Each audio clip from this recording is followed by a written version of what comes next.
Okay, guys, we are live. So for those listening at home, welcome to the Dungeon Musings YouTube channel. My name is Kevin Madison, and I will be your friendly castle keeper today, because today we are concluding our 2022 gaming marathon, the Musers Marathon, in which we have been playing Troll Lord Games' outstanding Castles and Crusades RPG, a very kind of AD&D tweaked with some modern rules and some innovative new stuff. Set in the world of Dark Sun, the classic AD&D setting of psionics, sorcery, sand, sun, and swords. We have been playing over the past 3 sessions Dave Zeb Cook's outstanding Freedom, the first module released for the Dark Sun setting. And all of our heroes have had at least one session underneath the Dark Sun under their belt. So we're going to keep the minimum. There's a lot of stuff to get done today. The session of the, or the title of the session should give you a clue as to what the first order of what you call item to take care of is. Today's session, guys, is called Kill the King. Let me go through and introduce who everyone is. I actually, as an aside too, I actually had to do a YouTube or a search on Google last night to make sure. I'm like, if I include the word "kill the king" in my title, is this going to demonetize it immediately? Turns out you can threaten regicide. You just can't mention Nazis in your little titles. So let me go through. I'll introduce everybody. Tell us who you are and who you're playing today. First up, we've got James. Hi, I'm James. I'm Hergen, the half-giant gladiator who has got a new shiny possession, which he's very much looking forward to using. I have some really terrible news on that cunt. Oh. Next up is Carl. Hello, I'm Carl, and I'm playing Krikik, a Thri-Kreen druid fighter. The last thing I remember is falling asleep. Yeah, that's right. That friendly fire from a sleep spell. Next up is Darren. Darren here. I'm playing Yasha, who's now a level 4 human druid. Very nice. Next up is David. Hey, I'm David. I'm playing Domitian, a human preserver who is not looking forward to becoming a gladiator at all. Nice. Next up is Graham. Oh, you're muted, Graham. Apologies. Hi, I'm now Graham. I'm playing Galek, the elf fighter, an elf who knows something about dwarves. Yes, most definitely. Next up is Jamie. Hey everyone, I am Jamie. I am playing Psychea, a human defiler fighter rogue. Very nice. And last, but certainly not least, is Andrew. Hi everyone, I am Andrew, and I'm playing Azul, a half-giant sun cleric of the 4th level. Very nice. I bookended our half-giants on either side. Guys, now that we've got 3 sessions worth of intros for Dark Sun, I'm going to spare no more time on that. For those listening at home, you can find a full playlist of all these sessions under the Musers Marathon playlist, as well as the Dark Sun C&C playlist. So I'd encourage you to go back, and if you want more information about the setting, please feel free to go there. We have a lot of stuff to get done in today's session. Our session opens, guys, in darkness, pain, and the cheers of crowds.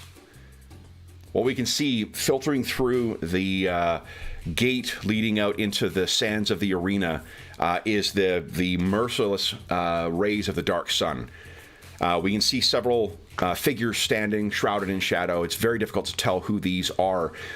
But what you can see, what you would be able to see, and what these heroes can feel is the cheer of the crowd. There is a roar that feels like a living thing, that roils up and down as different things happen out in the arena. There are cheers as people respond to the cries of pain of some unknown warrior who has fallen. And that is when we hear an announcement, and now, from your king, the grand melee. And the door to the arena begins to open, And our heroes spare one look at one another, nod, and then begin heading up into the light and into glory. But let's look back a couple of days. Where we last left most of our heroes, with the exception of Azul and Krakik, is in the slave pits and working to finalize construction on King Calic's massive ziggurat. Just to situate ourselves once again, let's just take a quick peek and remind ourselves what city we are in. An establishing shot, I've heard, is never a bad thing. So this is, of course, the city of Tyr. In the background there is Calic's ziggurat, which is still, at the time of our session, under construction. However, that construction is, from what you've heard, nearing completion. Over the several weeks now that you have been in captivity, our heroes have had some pretty eventful sessions and made some unusual new allies. In a very brief summary, what happened over, just to bring Carl and Andrew up to speed, what happened yesterday, guys? I mean, there's a lot yesterday, but... We broke up a gladiator fight to start off, and I think eventually the other significant thing was that Domitian found a message, and we heard from Feldar, who is a part of the Veiled Alliance and has asked us to deliver a message across town. So he asked us to escape, deliver a message, and then return to enslavement. And we were able to do that. And in the meantime, I think Gaelic had made contact with several of the tribes who were assembling to discuss an escape plan amongst the slaves. So we were able to return in time to attend that meeting, and I think we decided to delay longer instead of escaping, and that's where we found ourselves at the end of the session yesterday, I believe. For Carl and Andrew, the dwarf Hivash, that you were to meet up with on the first day, our heroes have actually met up with him subsequently, and through some pretty impressive heist skills, they managed to recover most of the, or at least half of the seized tablets, those dwarven tablets, and we were able to deliver some of them to him. He was not happy. Hivash was really not happy with that. He wanted to try and escape immediately, but like the other popular proposals were to just die in glory, killing as many Templars as you could, and to just go your own way, for everyone to be out for themselves. What they decided, thanks to our heroes' suggestions, was to wait until the time was right, as it were. So this, I think, our scene starts here with, it's very much like what you see. Let me make sure I got you on the right screen here first. I do, look at that. Wouldn't be a weekend of games if I didn't start talking about something with showing you guys the wrong thing. So what we see is, this is probably like near one of the midday breaks. And what you guys, the Hergen, Yarsha, Domitian, Gaelic, and Sakia, what you can see trotting along is yet another half-giant who seems to be talking to a Thri-Kreen.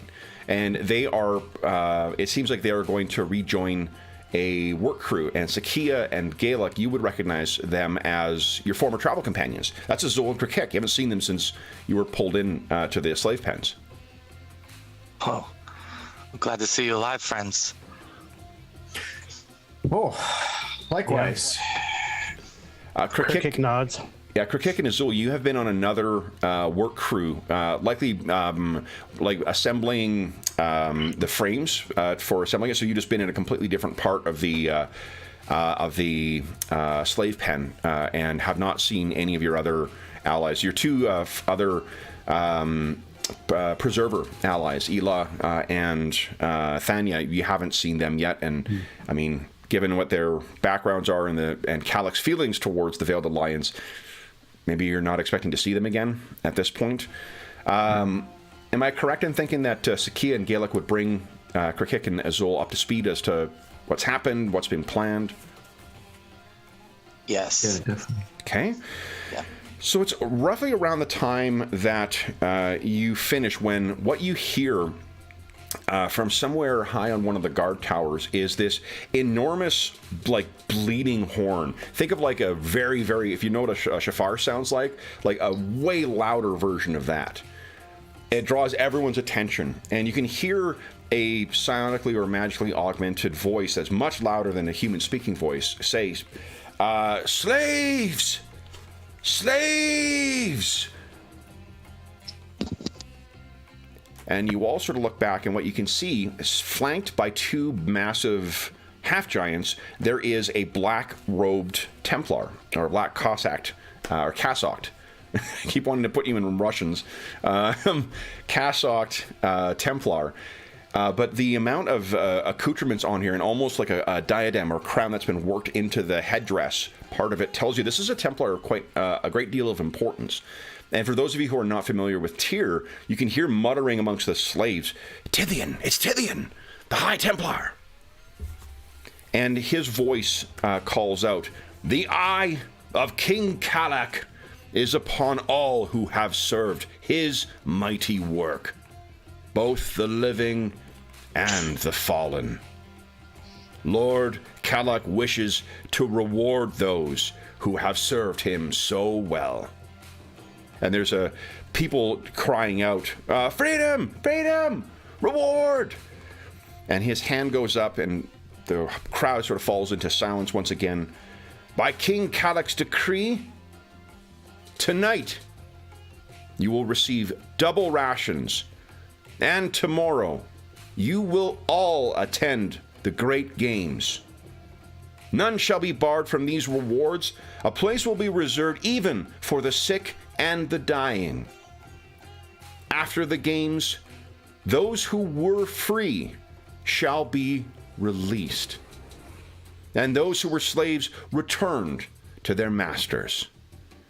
Kind and generous is King Kalak. Grant him obeisance and praise. And I'm not sure what response he was expecting, but it is a very muted kind of like, yeah, that comes from the crowd. There's a lot of discontent among many of the slaves who were slaves previously, because if speaking to the others, the expectation was that at the end of this, Kalak was going to free all of the slaves. So the ones like yourselves who were, and I'll leave it to you guys to tell us how you respond to this news, but there is decidedly a mixed reaction in the crowd to this. Many of the slaves, there's a couple who just fall down crying because they had clearly hinged their hopes or hung their hopes so highly on freedom coming at the end of this project.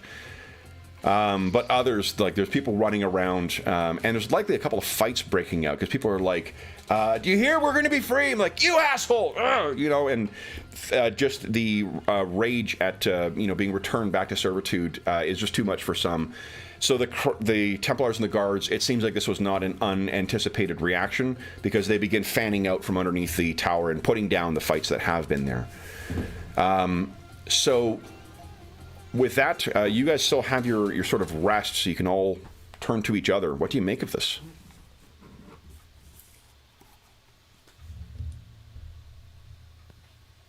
Domitian is wondering if by attend the games, he has the hope that means we get to watch them from like and then looks around and realizes that, wait. No. But we are the games. Yes, we find attend has much more of it has a much more participatory nature. Yeah. Even the injured, the frail. Yeah. In fact, I think they might survive. find themselves. They might find themselves with you might call it front row seat. We've said this, I think, in every session. The games in the pit, they require two kinds of gladiators. We need victors and we need victims. Yeah. Seems they should fill our bellies and then kill us in the morning. So if there is a bit of, if you talk about this whatsoever, the overseer comes and he says, "You've heard what's happening. Go back to work. You're gonna get free food tonight." And if there is talk about that, this is no. You're going to watch the games, you fools. Go, get to work done. This is your last day of it. Then you're back to where you came from. I suspect you probably have not been a big fan of this as yet, unseen overseer yet. I think Azul might even like kind of growl a little at him. I don't know. Yeah, Okay. I think so. Yeah. Okay. I won't do anything more than that, but I'll just sneer and. I think he looks up at Hergen, who still is in the guard disguise, and is like, "Get them back to work." And he turns and walks away from Azul, incidentally. Oh, I did not realize Hergen was dressed as a guard. Yeah, he's in disguise right now. He leans in. I am in disguise. So what you guys have yet to hear from Faldar, and you have yet to speak to Hirzan or Hivash about this either, because this is not what. I mean, it means that he and all of his people, all the people from the Jade Hammer, would all be returned to where they were. The rest of the day is going to be uneventful, although now that you have talked to one another, since we our last session, the last thing that Faldar asked you, we can cut back to that conversation now. He needs to place people in the pits. He does not know the full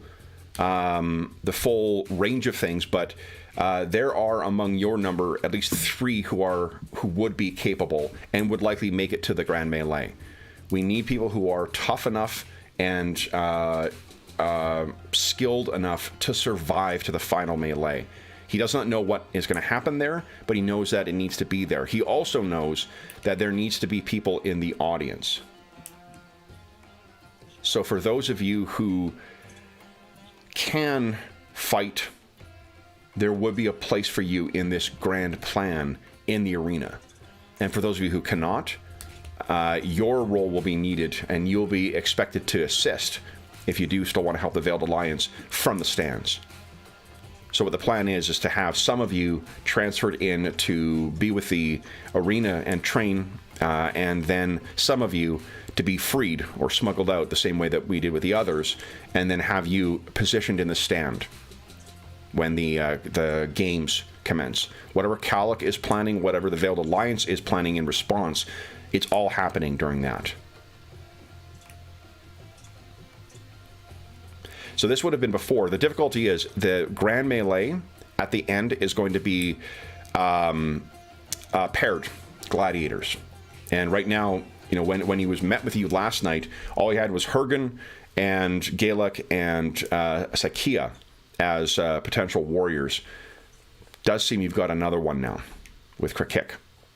You could have 2 pairs of gladiators, and then if Hergen and Azul exchange their costumes, you could place Yarsha, Domitian, and Azul as their guard in the stands. At least that is what I think. If you're thinking through how to plan this, the initial pitch he made was for Domitian and Yarsha to be in the stand. You guys would recognize that Azul has some tattoos on him marking him as a follower of the sun, so you would recognize that he is a priest as opposed to a warrior. I'll let you figure out what that looks like, Andrew, but that is the proposal. What do you guys think of that? I did not come here to spend the rest of my days in this place, so I'm in. I mean, do you think we'd be able to assist from the sidelines with magic? Would we be able to? Because of Calic's, powerful psychics and his own abilities, they don't know. Faldar doesn't know the particulars of the plan. What he knows is that there will be a need for members of the Veiled Alliance and supporters in the stands, and he knows that there will be they need to have gladiators survive to the Grand Melee. The mission will definitely not survive to the Grand Melee. I think I said like a 7th hit points of Hergen, so he will definitely volunteer for team, not being in the pit. Domitian has had his taste of bloodshed with the 1 hit point he did with his wooden ship, and then ran. Forgive me. He enacted a strategic retreat. Thank you. What about the rest of you guys? Sakia and Gaelic, that does put you in, that's like at least 3 rounds of combat that you would need to survive in order to make it to the Grand Melee. Well, that's what it is. Yeah. Sakia That's what it is. doesn't really have the probably the staying power to take on that much damage. Although she has some fighting ability, she's not the strongest in terms of damage that she can absorb. That would be my only concern with her. I hope they arm us. That's all I can say. But there is only now, so we may as well enjoy it. We do have those dates Yeah. from Feldar, Oh, so yeah. we should. Yeah. Whoever's fighting should probably carry the extras, or just to make sure we do get through. That's a good idea. Yeah. And And Hergen, Hergen, as a guard, will look on with great concern from the battlements and be willing you on. well, I think Hergen, it's expected that you would be the part of the duel with Kirkik. Yeah. Okay. Okay. Yeah, who's Cricket being paired with? Well, if you make it through to the Grand Melee, I'll leave it to you guys. Okay. Who do you think would pair best with? Like if you have to choose from Gaelic, Sakia, Kirkik, and Hergen. Kirkik is a fighter druid. Right. Hergen is a gladiator. Gaelic is a 4th level fighter, and Sakia is a 3rd level fighter, defiler, rogue. Yeah, Cricket has some healing, healing ability in between matches. Not really battle healing, I would say. A few tricks, but he claws things and he bites things. He's very vicious on the attack, unless His moniker in this campaign is Cricket Halfling Bane. Yeah. He knocked the head off of one in our first session. So what would you guys like? I guess first off is, does that arrangement suit our heroes here?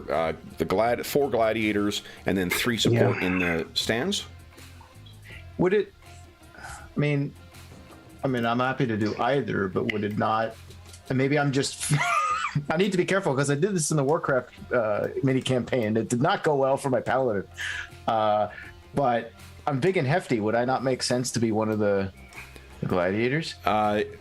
Let me ask you this: if they think that you've got the 2 clothies alone in the stands, and there is some plan that is being enacted against a thousands-of-year-old sorcerer king, do you think it best to leave them on their own or to provide them with some kind of protection? That makes never mind. That makes some sense. I mean, you're certainly, you could volunteer yourself. And again, this is just Feldar's proposal. You guys can certainly choose to either not participate in this whatsoever and to see what happens at the Grand Games, or you can propose something different. No. I totally makes sense there that Yarsha and Diminishing are going to need some sort of muscle. Is he happy for us to enlist others? It was the gladiator we saved from the fight, and obviously Hivash and his people, could we sort of bring them in on this plan? Or at least tell them when stuff happens, we might end follow up our lead. fighting them. The more people who know, the more likelihood there is of the Sorcerer King discovering it.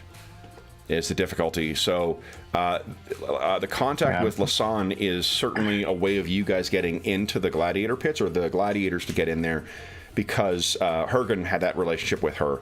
That way it doesn't look like your plant, so it will, give one less reason for them to suspect why suddenly these 4 are volunteering for the pits. But leave it to you. Hergen, did you trust Lasan? Yeah, sure. Okay, so you could. If she makes it through to the Grand Melee, that's the most important thing, is surviving. You just need to live through to the final scene, the final fight. And if you do that, then, you will go. So, if there's anything else, what he does say, though, is if you have allies here, don't provide them with any of the plans, but if you trust them, tell them to be prepared.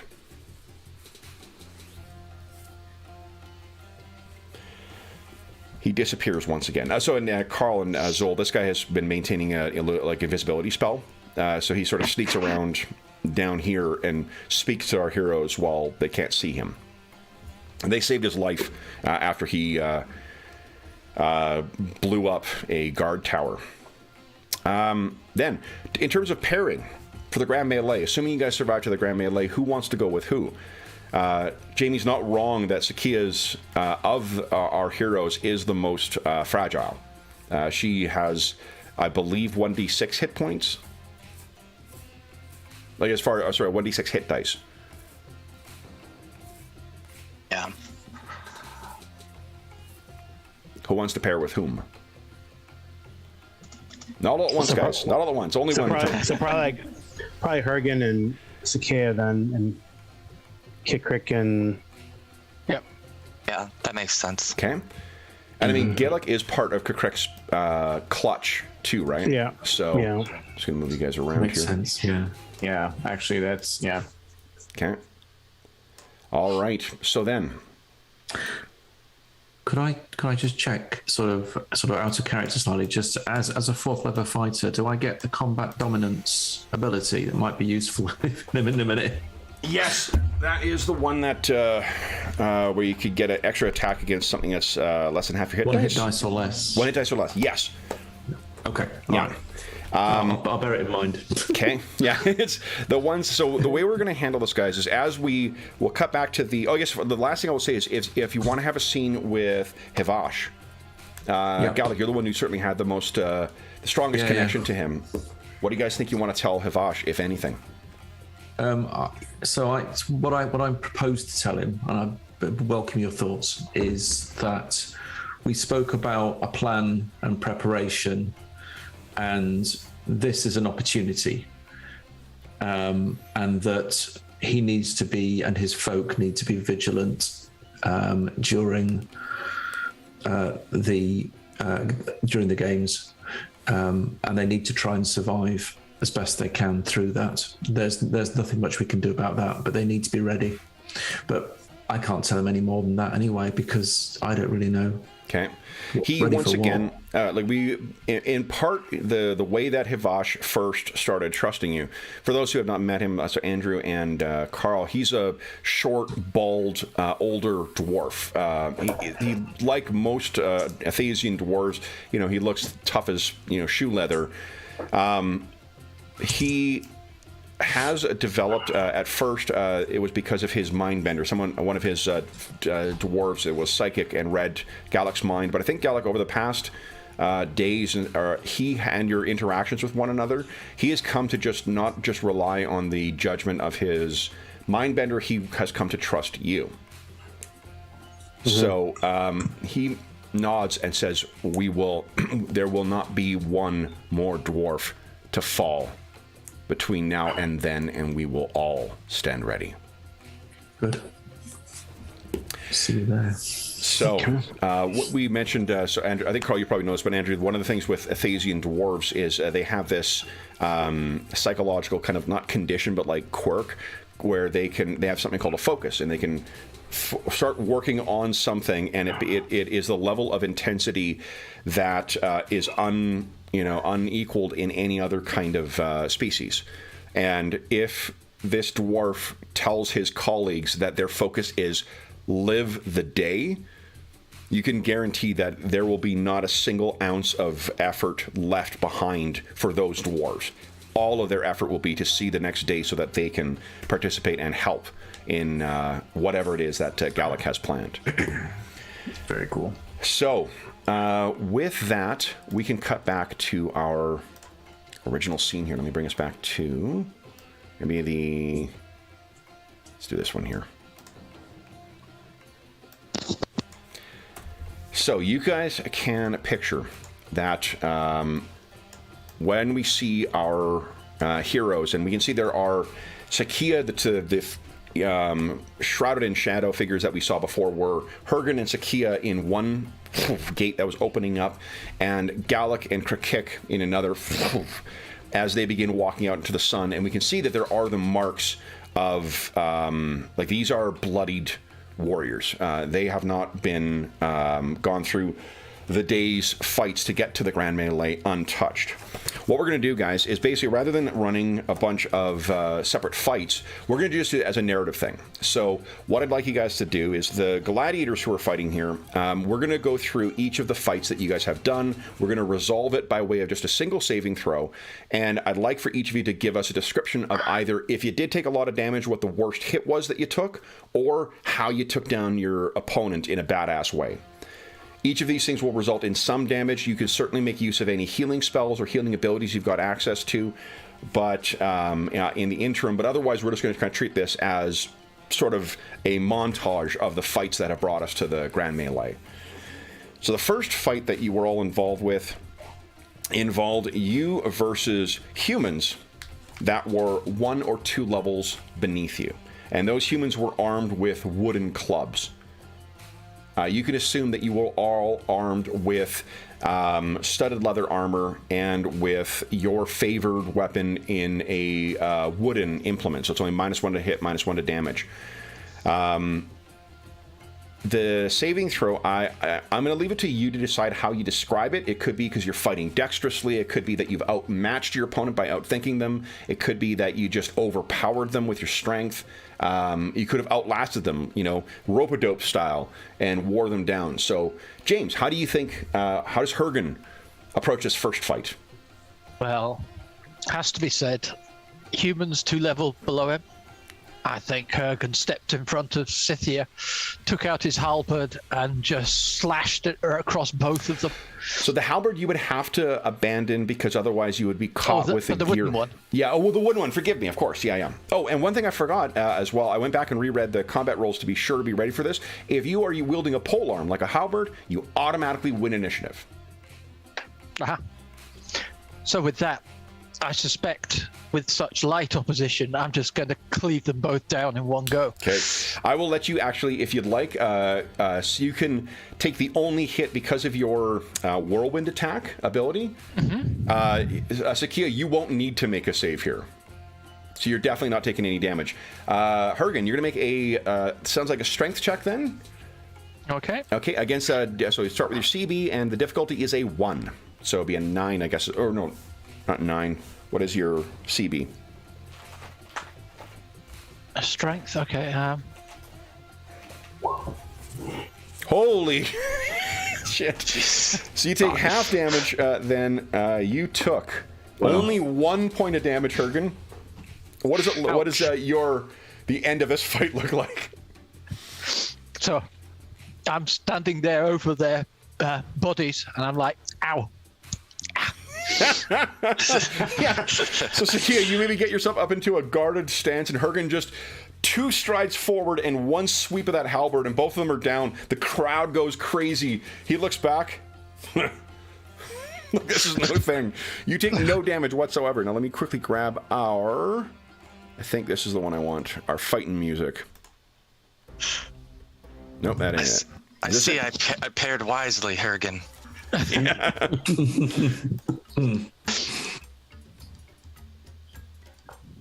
Let's see. No. That's it.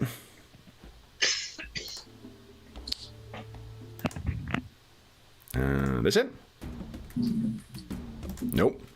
Sorry, guys. Should really label this shit. Maybe that was the best we had. Okay. I forgot to load something. All right. So then, Galek, you're facing 2 first-level humans. What I will do with your to model your fighter ability is that I'll treat the difficulty as a 0 instead of a 1. Okay. Okay. What's your approach? I've got sort of distaste for all of this, and so I look at them, and I decide that I will go for speed. I don't want this to last any longer than it should. Okay. So I will use natural elven speed to quickly take them down one at a time with my spear. Okay. So it'll be sort of quick, sharp, and precise. Sort of lunges to the throats to take them both down as quickly as I can. Okay. So go ahead and give us a dex check against 0. Difficulty is 0. Nice. Okay, so then you take 2 points of damage in the course. So one of them manages to nick you with something, but it's as you say, you swiftly move in faster than they thought, and they are down. There is an almost look of relief that goes across their faces that replaces the look of terror on it before. Cricket, what are you thinking? Well, cricket is that weapon pole arm is Girk the Githka? Githka, yeah. Yeah, you have a wooden Githka. Right, so he's gonna also, use speed and viciousness. Throw that. What's it called? I had it on the other page. No, not throw the thing. The throw the chalk jaw. Charge with his Githka. Probably leave the Githka in somebody and then just tear the other person to pieces. Okay, so and that sounds. You said speed again, so dexterity. Yeah. Okay, go ahead. Yeah, so that'll be a difficulty 1. So your dex CB plus 1, that's the number you need to roll, and you get to add your level to this. So I just roll a dex check. Yeah. And it's already modded there. Okay. All right. So. Okay. Yeah, I got exactly. Exactly. That's good enough. So half damage. So you take 3 points of damage from this one. One of them got a lucky hit from behind you, but they're down. And again, cheers of the crowd go. Hergen, Sakia, Gaelic, and Crick, you've all seen each other. Met round 1 down. Round 2. Round 2, you guys are each facing mules of the same level. And these are wielding bone spears. So. Is there any way to get a handful of berries in between matches? Yes, you would have time to take that. So, I mean, what we've been saying is that replacing berries with bugs. So it's like beetles or grubs or whatnot. Yeah. Do you want to cast that spell? Yeah, I'll cast that spell. Yeah, so I got 7 of them. So I hand some to Gaelic. Just like one he's only down 1, right? Gaelic, I think, is down 1, yeah. Yeah, they're each like 1 point. Oh, okay, yep. I'm down 1 2. point of healing. Yeah, so however, so I got a handful of bugs, cast my little, try like a series of clicks and weird hand gestures with the forearms, and then the bugs look mighty tasty. Okay. Snarfs one down, offers it to you, Gaelic. Yep. Thank you. Yeah. So they heal you like 1 point each. So So I got 7 of them right now. You have 4 left over then, I think, right? After you heal yourself. Hergen and Sakia, how much damage did you take each? I took 2 and I took none. 1. I took 1 and Sakia and nothing. I took 2. All right, so I mean, it's up to you, Hergen. Do we get to see? Do we see them in between, or we? You definitely do. Yeah, you're sort of the slave pens down below, or the gladiator pens are you would be able to reach each other through the bars or something like that. Yeah. Hergen does have 90 hit points, so you could give some to Sakia. All right, match 2 is against 2 mules, and they're the half dwarf warriors. These ones seem a little more competent. They seem like actual gladiators. As you walk out into the arena, they're already hyping up the crowd in their favor, and then get their spears ready to face you. Hergen, what would you like to do? Okay, well, I will first of all, again, run up in front of Sakia, but roar out, "Midgets, meet your doom," and intimidate them with my. Well, we just we're just doing narrative stuff. It's all just a single dice roll. But that's just to. Okay. That'll be his technique to get them in the mood. Love get it. their morale down. Okay. The crowd almost gets hushed for a moment when they hear your roar. And go ahead and give us your check. It's a difficulty of 3 this time. Okay. Wait, Hergen, you're 4, right? Level 4, actually. I'm level 4. Yeah, so a difficulty of 4. Oh no, not 1. Oops. I think that would be a hero point, right? Okay, that sounds good. Okay, there you go. All right, so you're taking half damage from this. That is 11, 12, 13, 14. You take 7 points of damage. So these ones give them more of a fight than the last time. But you managed to defeat both of them ultimately. Sakia, what would you like to do? So I think Sakia's strategy is to stay in the shadow of Hergen, and as he gets engaged, to then come out and try to get some rear attack on anyone who's engaged with him. So that's going to be her mode of battle. Okay. So that's more of like a, is that intelligence? Is that dexterity? What are you thinking? Yeah, maybe intelligence, actually. Just, Okay, so knowing when to time it. Sure. Yeah. So for yours, it'll be a difficulty 3 because you're 3rd level. CB plus, your intelligence CB plus 3, that's what you need to roll, or... Okay. Oh, so one thing, the reason I wasn't using these checks, guys, is because it's different from what's on the sheet. These rolls add your stat bonus into it. The easy way around this is just, if it's a primary, it's a 10 as your starting number. If it's a secondary, 14 is your starting number. If it's a tertiary, 18 is your starting number. So we can just use that as a starting point. So then it's 10 plus is 13. So you need, that's easy success, half damage from this. Oh, fuck, but I rolled 16. You take 8 points of damage from that fight. It's like, yeah. All right. These were skilled warriors, but they did eventually fall to you. Gaelic. I will use speed again, but this time, rather than trying to finish it quickly, I've got no view that I will finish this necessarily very quickly, but I will use my speed as a way of wearing them down, and if you like, many deft cuts. Yep. Rather than single blows. So I'm doing it that way to sort of frustrate them and generally wear them down. Yep. There is a insect, a pest that stalks the Athasian deserts called a razorfly that will do precisely that type of thing. I am the razorfly. Okay. So difficulty for you would be a 4, and you're doing... That's not a success. Ooh. Is that a success or not? If the difficulty is 4, then... So it'll be 14 is what you need. Ooh, I'm not far off. Want to spend luck? Yeah, I think it's just 1 luck and I'm in. Nice. Okay. So remember is Dex it's a prime for you. It's a primary. So 14 is what you would need. So you need 3 luck. Oh, my apologies. In which case, it's 3 luck. 3 luck. Okay, perfect. So then you take half damage here. That is 3 points of damage. Okay. So that your patient approach definitely seems to be working here. And a kick. Krakik is not going to use speed. He wants to fight these things mano a mano. And as they get the crowd up, he's going to double crack his knuckles, like crack up here, crack diagonal, and like flex, even though he has no muscles, it's all internal. Yeah. And then he's going to kind of stalk them and then pounce at them and hopefully use strength because that's his forte. Yeah, sounds good. So the difference for you, it'll only be a 12. So just click on your strength check and it's going to be a 12. Because I think strength is a prime, right? Yeah, it is.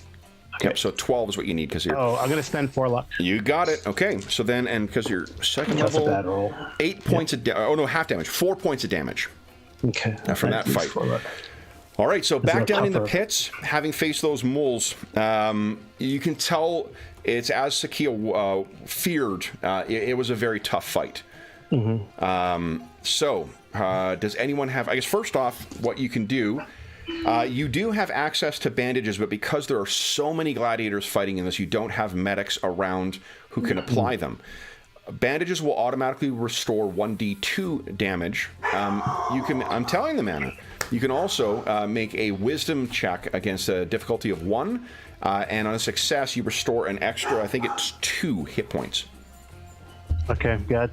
I probably do that first, and then if need be, I have some good berries. Okay. So we rolled a wisdom check first. Is that what you said? Yes, if you want to apply the extra benefit. Yeah, so that I need a 10 then, since my CB is 9. Right. We apply a level to that? Yes, for this one you would apply your level. Okay. Nat 20 maximum. Oh, I do it. Jeez. Holy smokes. Not for me. So Hergen, you get maximum benefit from it. So it'd be 4 points. 4 points. So you only get 1d2 points if we don't get it? If you fail, it's just the 1d2. Yeah, just the benefit of that. Okay. You could spend luck on that as well. Nah, I don't want to. You get 2 back, and then Gallico success is also an extra 2. Yep. Oh, an extra 2. Yeah, if like you get 1d2, and then if you succeed in your wisdom check, you get an extra 2 on top of that for the bandage. Wow. Okay. I have 4 berries left, and if I can find more beetles, I can do this again. Nice. 3 if points anyone back. Needs any. Okay. Sakia is still down by a fair amount. Do relatively you need some speaking. beetles, Sakia? Mighty tasty. Sure, I would eat some beetles at this point. How many beetles do you need? I am down 5 at the moment, so however you can. Yeah, you look mighty thin. Eat them all. Okay. So you get 4 back. Double them bugs. Yeah. All And right. hopefully, we survive this next one. We can. Oop, I think you may have you. added 40. They're super You're beetles. 35. Oh yeah. These are the best beetles. beetles ever. I did a plus instead of just. Yep. Yeah. All right. Then your final match Okay. is against 2 unarmored dwarves each. Do you wish to guess where the dwarves come from? I knew this about.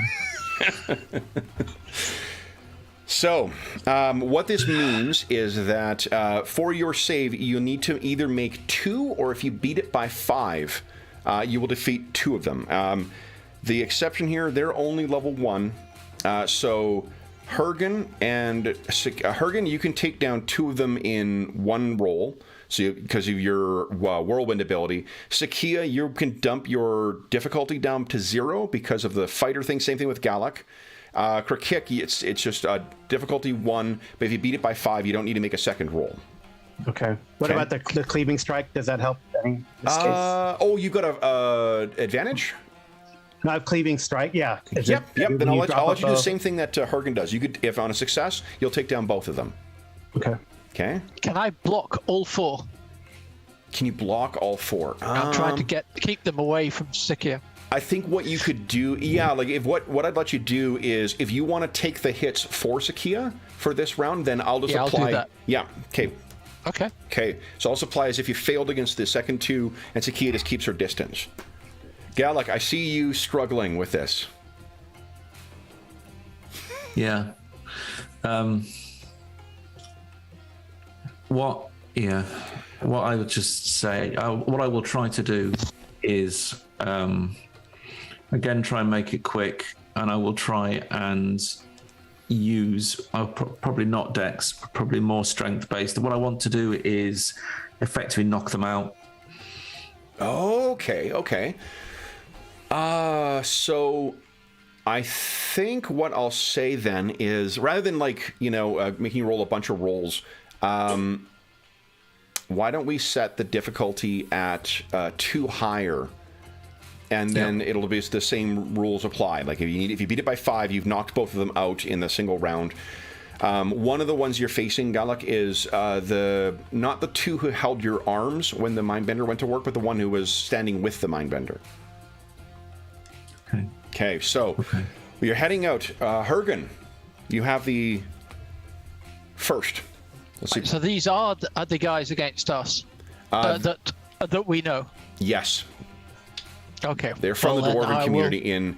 They are each carrying a stone club, but they're otherwise unarmored. This is Okay. Well, again, I will. having seen To how your you point- guys performed in the first couple of matches, the promoters have decided it'll be entertaining to watch you carve through a bunch of dwarves. Yeah, but I see Gallick's point, so I'll just drop the halberd Okay. and I'll use my fists on them. But with my cleaving blow, if I take one down, I take the other one down too. Okay. Yeah, I'm giving you the benefit of that and your whirlwind ability.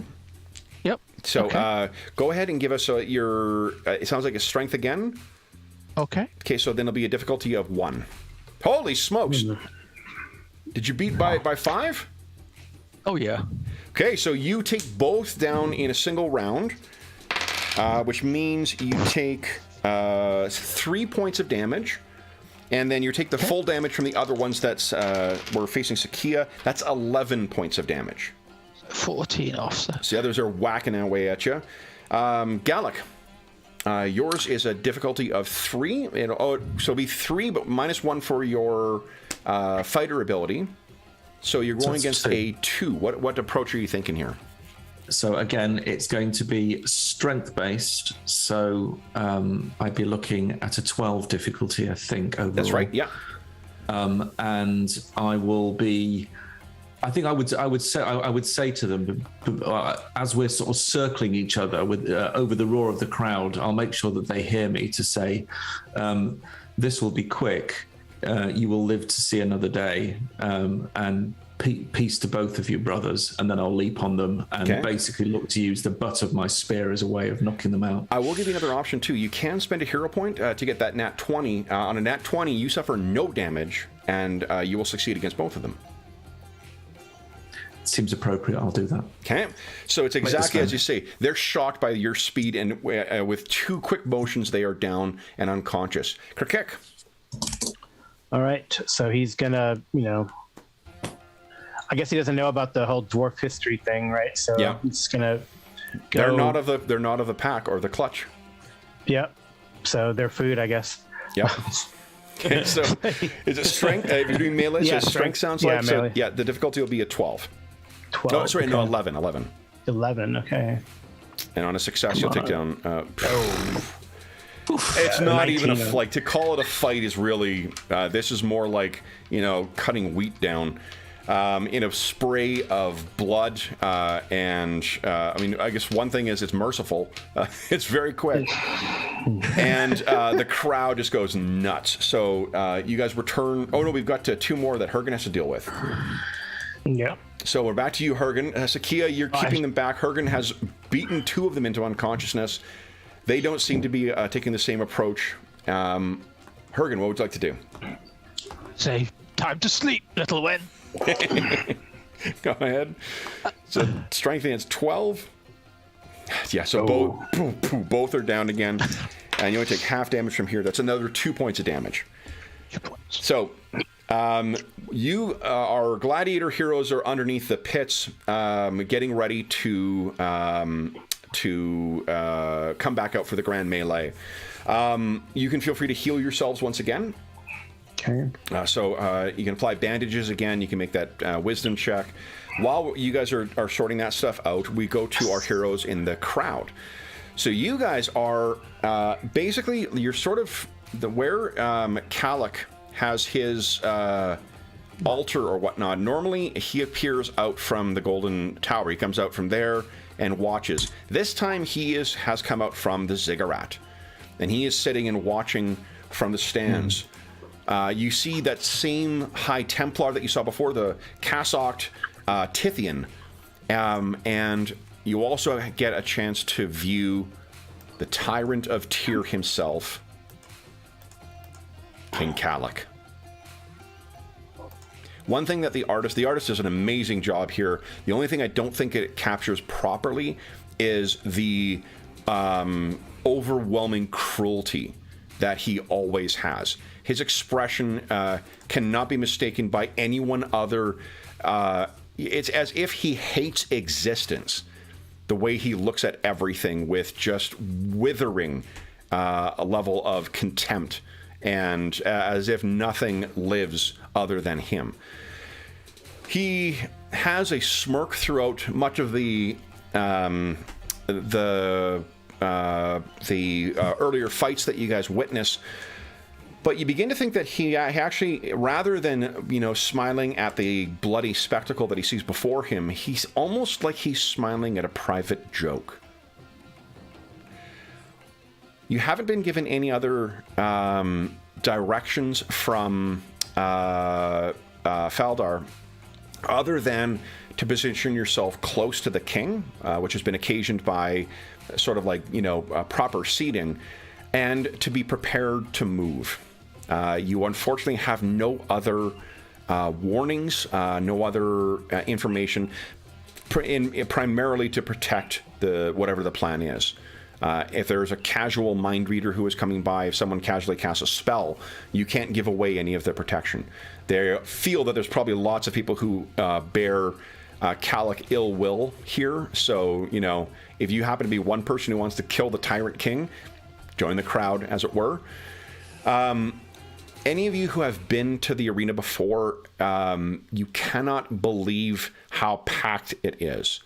The other impression you see is the stadium seating where they have all the slaves brought in from it. It's like shoulder to shoulder. And for people who were dying to construct this ziggurat not more than 24 hours ago, they are unbelievably satisfied, drunk on wine or cheap beer, full of food, and screaming for blood. The crowd, you are not sure you've ever seen a more bloodthirsty audience before. Every slash, every spatter of blood that hits the sand of the arena floor elicits huge roars from the crowd, like it's a hungry living thing. Have you guys taken any cautions, or is there any sort of strategy you have in mind? Any spells you want to cast beforehand before you get in here?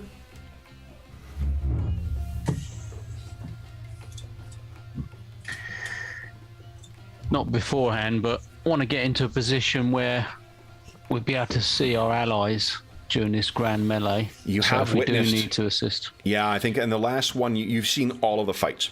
To get your good seating, you need to get here early, so you have witnessed all of the things, including the last kind of, team fight against the dwarves. The dwarves of Cled. If you were to guess, you may actually think that it was intended by some cruel overseer who happened to notice that you guys got along. What I'd like... Oh, go ahead, Andrew. Well, just as a precaution thing, just so I understand it, because I can't seem to find it in the player's manual. Yep. I noticed now at level 4, I have a new wild talent called Thought Shield.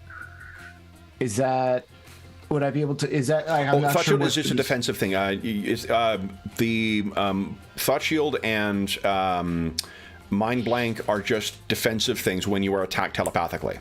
Oh, okay, so I can't like preemptively put that in to like kind of make me a blank Yeah, slate. I mean, you so can. if a what it mind is, detector walks by at the start of any kind of like psychic thing, there's not really like a psychic ambush thing. Okay. As soon as you feel the tingling, because you're all psychically active, you can automatically get your defenses up. Sure, okay, We saw in a session 2 sessions ago, a mindbender was trying to read Gallic's mind, and he did reflexively put his psionic defenses up. The reason you wouldn't want to keep it up on an ongoing basis is because you'll blow through all your PSP. No, totally makes sense now. Okay. Yeah. So, you are all... Yarsha, you're keeping your eye out. What I'd like is for Yarsha, Domitian, and Azul to give us a wisdom check, please, against a difficulty of 5. So, depending on whether that is it's a primary stat for Yarsha and Azul for sure. That's a 15 for you guys. And Domitian, I don't know if it's a primary or secondary. Secondary. Secondary, okay, so that'll be a 19 for you. Difficulty 5, so 14. I need 14 is the target. Yeah. I mean, if you want to roll, if you want to use the strength checks, like the nat 20 for Domitian, beautiful. Oh no! Nat 1 for Azul. Oh, no. Domitian's like, do I see something dangerous over? And then Azul sits in front of him. Hey! Get down. Wait, get up. Okay, so Domitian, your nat 20 tells us that what you can see. Azul, I think that I'll tell you what the nat 1 will do at a later point. But Domitian, you know what? Oh no, it's not helpful. What you can see, here's what the nat 1 is. Domitian, there seems to be one Templar dressed in, again, the black cassock, who seems to have looked over, and let's just refresh our memory of what these Templars are dressed like, because I think it's... As a kid, I didn't know what a cassock was, so I was like, what are they wearing? And then I found this picture in the Dark Sun 4th edition book, and I'm like, oh, that's super badass. So one of them is seems to be making their way over intentionally through the crowd and seemingly towards Azul. Azul's focus is looking down, particularly, I think he may be concerned for Gallic and Krakik in particular. But this person seems to be coming over directly towards Azul. He's still, a good 5 minutes of pushing through crowd before he gets there, but it's... in a crowd that's all sort of focused on one thing, it's very easy to pick out the person who's moving in a specifically different direction. What do you do? I will grab Azul by the arm and try and not that I'm probably strong enough, but trying to sort of pull him back so there's more people between him and the Templar. Say, you've drawn attention, I think, my friend. Just and sort of try and be surreptitious. Okay. Nodding in the direction without looking towards the Templar, just like, I think there's someone coming for you. So you look over and you can, again, like, it's very easy to see the tall Black Templar, moving through the crowd, and fairly easily too. Like, once people realize who it is, you get the fuck out of the way of the Sorcerer King's agents. At first, you're looking and like, what is? You can't quite place it, but you feel like you recognize this person, and when they lock eyes with you, there's a look of satisfaction on their face. This is the one that arrested us previously, isn't it? That was a woman. This is a man. Although this man seems to have fairly... Can't see his ears, but, you might guess that there may be some elven heritage in there by virtue of his... the cheekbones in particular are quite pronounced. This is the fucker from the what was those where we the charity session when we were on the wagons making our way here? No, not that guy. Okay, then I'm lost. I forget. Gallic, do you have any insight as to who this might be? Yeah, I think it's our self-possessed, overly smirky number 4. Is it? Oh no, or is it the guy who fell asleep and I robbed? Oh no! It is. So Andrew did not make the last 2 sessions. Gallic, you were the one who knows what has been revealed by this. Do you want to tell Andrew? Oh no! Who's coming towards him? Yeah, he's one of the inn spies of Kalak and his entourage. He's the one who takes names, makes notes, and exposes people. Lovely, fantastic, yeah, and remind me again who pissed him off. That would be me. Great. So Perfect. he is making his way through the crowd towards you, and this is just as the Grand Melee is announced and our heroes are coming out. So we're going to be cutting back and forth between the heroes in the pit and our heroes in the stands until something happens. So let us move over to... Oh, his name is Zorda, by the way. So this is the pit, what you walk out to. So you can see that there are several crowds. I've had to cut off the arena because I just can't have everybody in there, and we don't really care what's happening in the rest of the pit. Of note, there are 2 other champions. There is a human gladiator named Neva, and there is a mule gladiator named Rikus, who is fighting in here as well, too. 2 massive popular arena favorites, but they're at the far end. As you guys come out, Hergen and... Oh, let me switch around. I got these in the wrong spot here. You can picture that you've just walked out of the stadium. This is the Grand Melee. So let's see what... Tithian stands up. And... what you see is that on each side of this arena are a number of matched pairs. To your right, Krikik and Galak, you can see that there are 2 Gith. This is what a Gith looks like. Hunched over. They also love killing elves.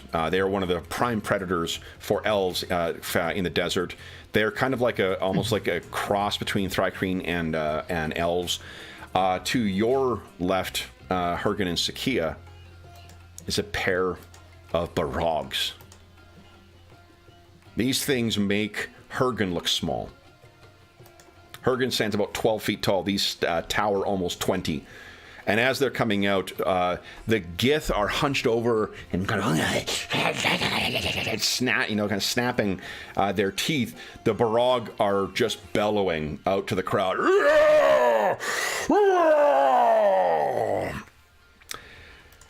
You then see at the far end is where Rikus and a bunch of the others are. The crowd, as wild applause, centers on one pair, of course, though. Rikus and Neva at the far end. They're cheering for them primarily. They've been arena champions for years.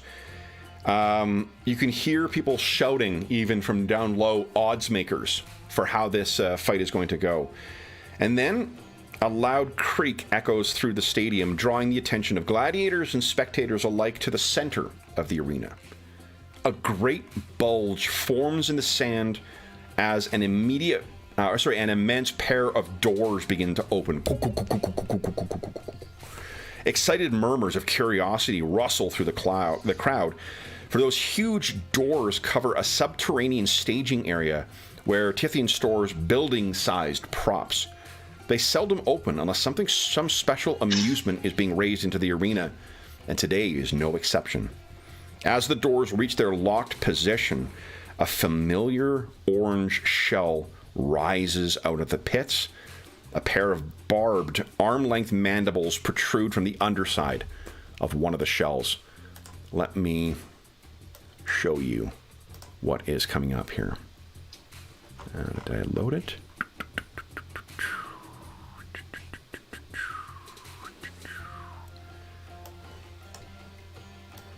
I like this picture because I'm not using it for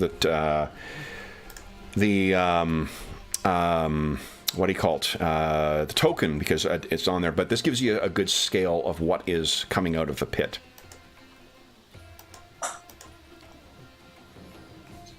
This is a gauge.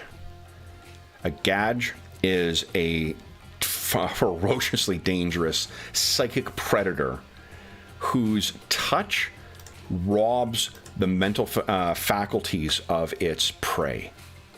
If you get in close and let those tendrils touch you, it will start draining permanently intelligence and wisdom stats.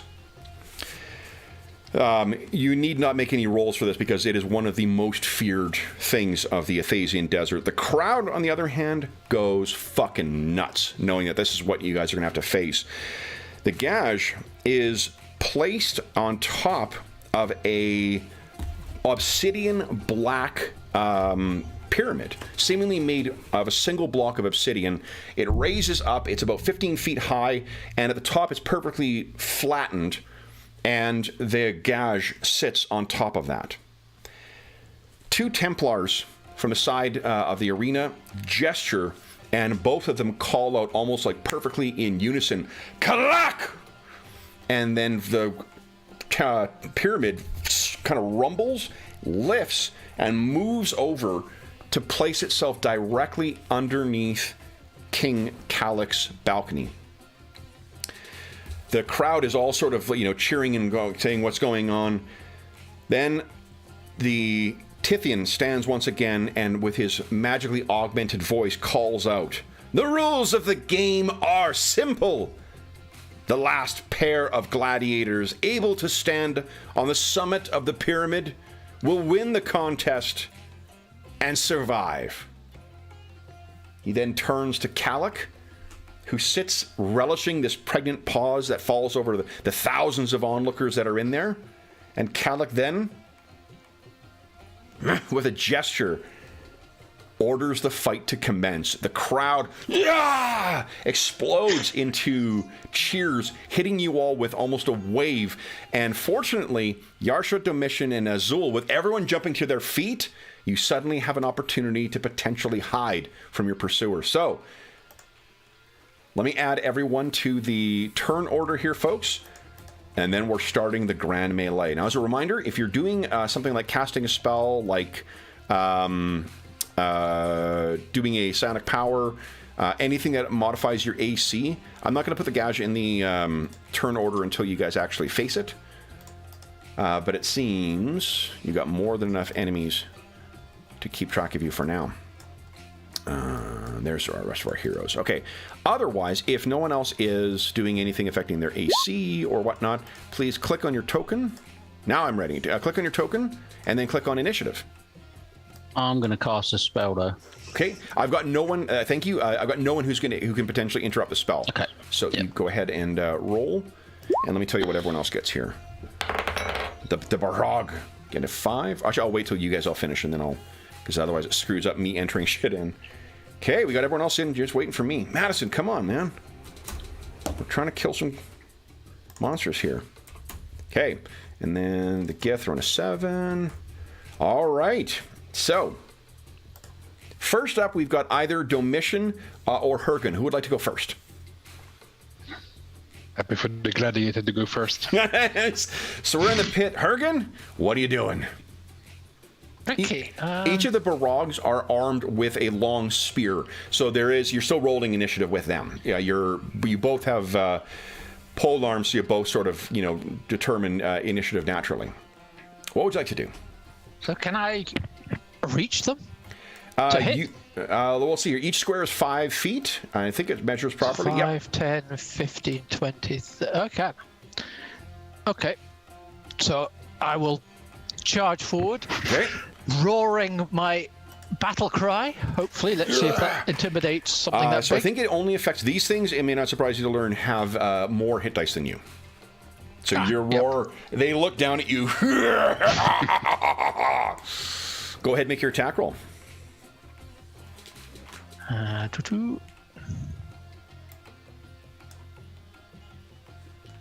26. Yeah, solid hit. Go ahead and roll damage. 14 damage. Nicely done. Okay, let me do something here. Okay. There we go. So you plunge your spear or your halberd into the side. It cries out in pain. Domitian, you're up next. I will look around to see if there's some people might be wearing cloaks, sort of kaftans to shield against the sun. Yep. Just anyone who in the sort of has discarded theirs, or anything I can grab to maybe throw over Azul and sort of make him less conspicuous. I realize he's very tall and there's lots of him, but every little bit helps. He's got a little doily on his head. Yeah. Let's do this. Why don't you give us let's set the difficulty for a wisdom check at 3 to have it unnoticed, 1 if you don't care if it's noticed. Try and have it unnoticed. Unnoticed. Okay, so what is your wisdom is secondary? Yes. Okay, so that is a 19. That is a 17. Nice. All right. So yeah, you easily grab something and toss it over. It's sort of covering his head a bit. I have a hood. Now it looks like he's the hooded guy. Yeah. All right. So remember, get low. Okay. Try and cover him up. Next up will be Sakia. What are you doing, Sakia? So Sakia can go 30 feet and follow Hergen in this direction. Okay. So she will be right behind Hergen and hopefully able to jump into the attack next round. Okay. Then it is these Gith. You go on a map. Look here. Okay. Gith. They turn and see you coming, Kakrek and Galek, and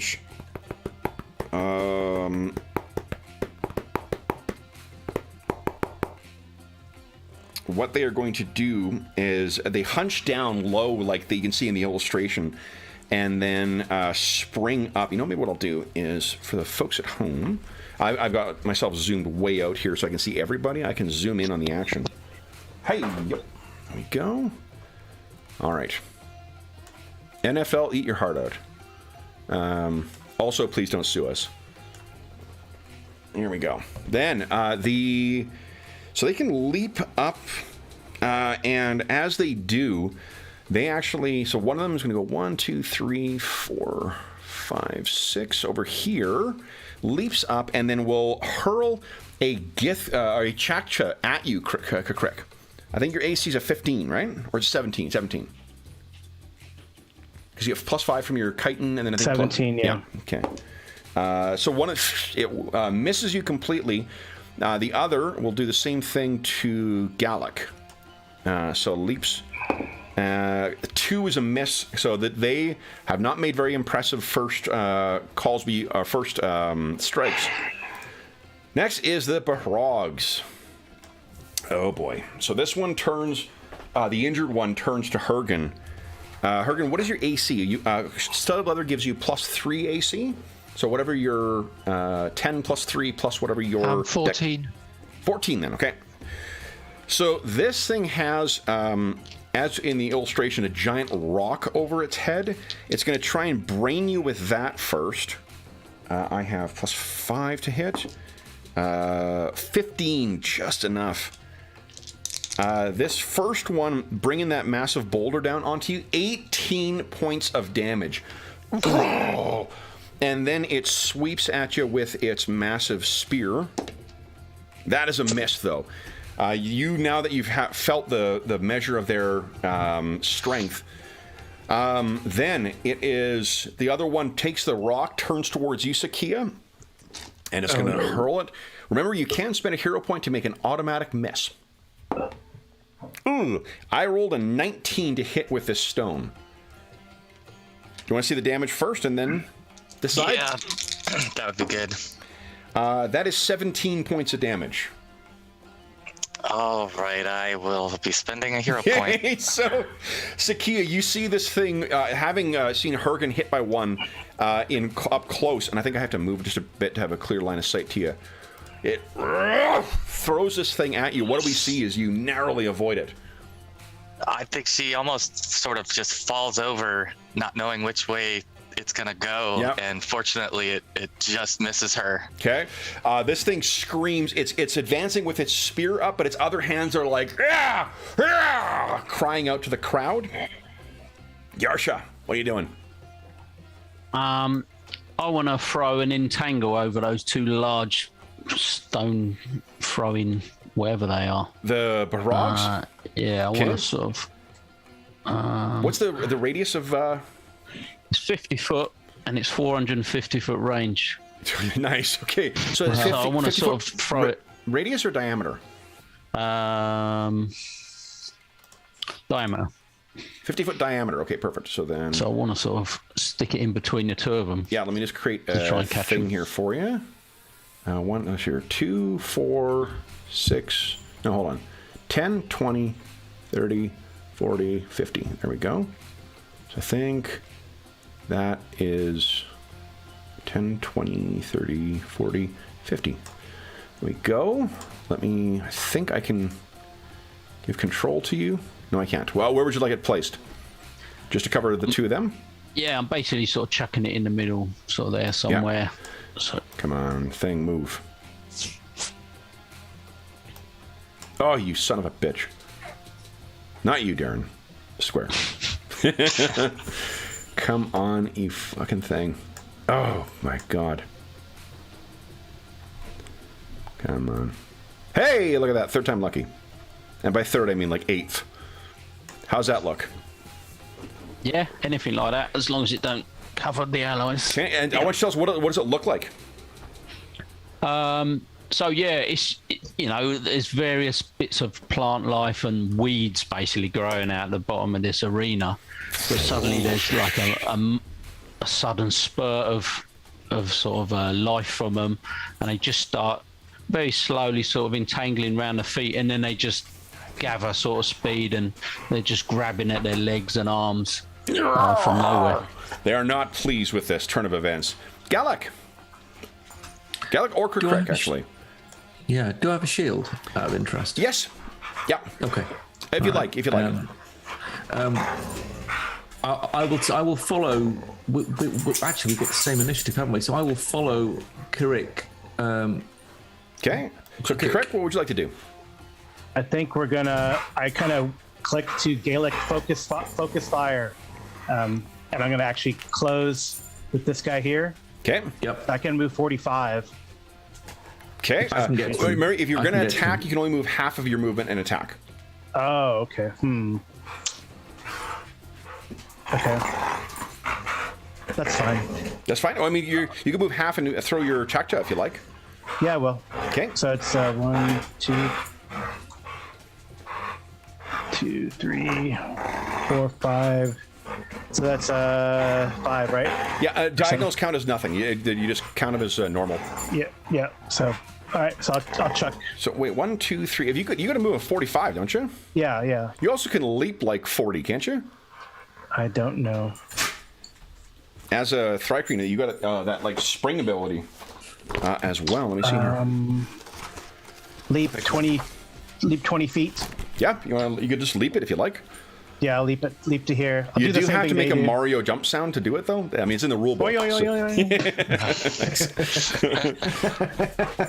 All right, Yeah. and go ahead and make your attack roll. Attack this thing. What? I know attacks are on here somewhere. There it is. No, they're claws and bite.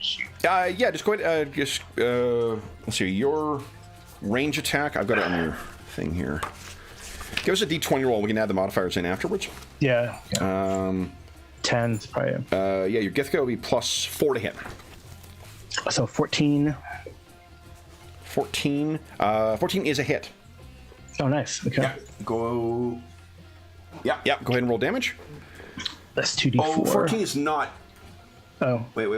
how close is it? No, that is a hit. Forgive me. I'm trying to do the Okay. AD&D to CNC conversion in my head. All right, so Damage is, I believe, 1d6 + 1. no, it says 2d. Oh, the chopped. Yeah, 1d6 + 2. So it's Yeah. never mind. Okay, go ahead. 6, not bad. Okay. Someone brought their dog to the thing. Yeah. All right.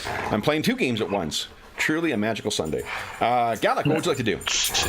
Okay, I'm going to preserve my hero points for the moment because Okay. I could get to it with a hero point spend, but I think I'm not going to do that this time. Okay. And so I'm going to move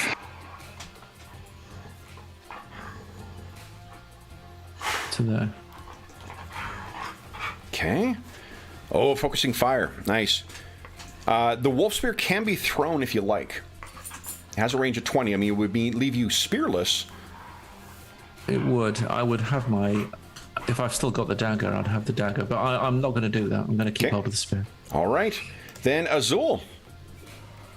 Heeding the mission's advice, I can't do much, but I can get on my knees. I can crouch to try to be a little bit shorter. Okay. And use that hood, and hopefully that will help cover something up. Okay.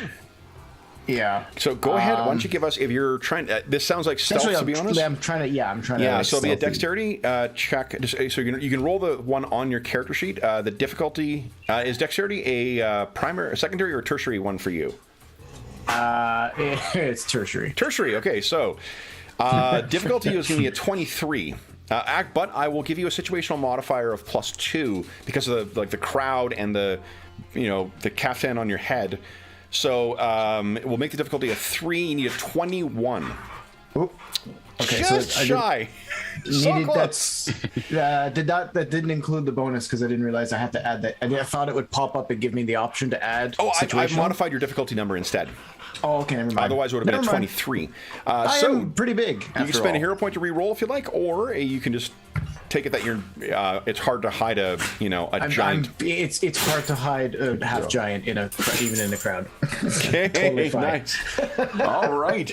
So, guys, that brings us to the end of round 1. Let's do round 2. Everyone decide if you are doing anything interesting. Anyone modifying their AC at all? Anyone casting spells? No? I'm casting, but I don't think it'll affect. Okay, yeah, no one can interrupt just yet. All right. Ooh, then go ahead. Everyone click on your token and then click on initiative. Are we doing the one to the right? Yeah.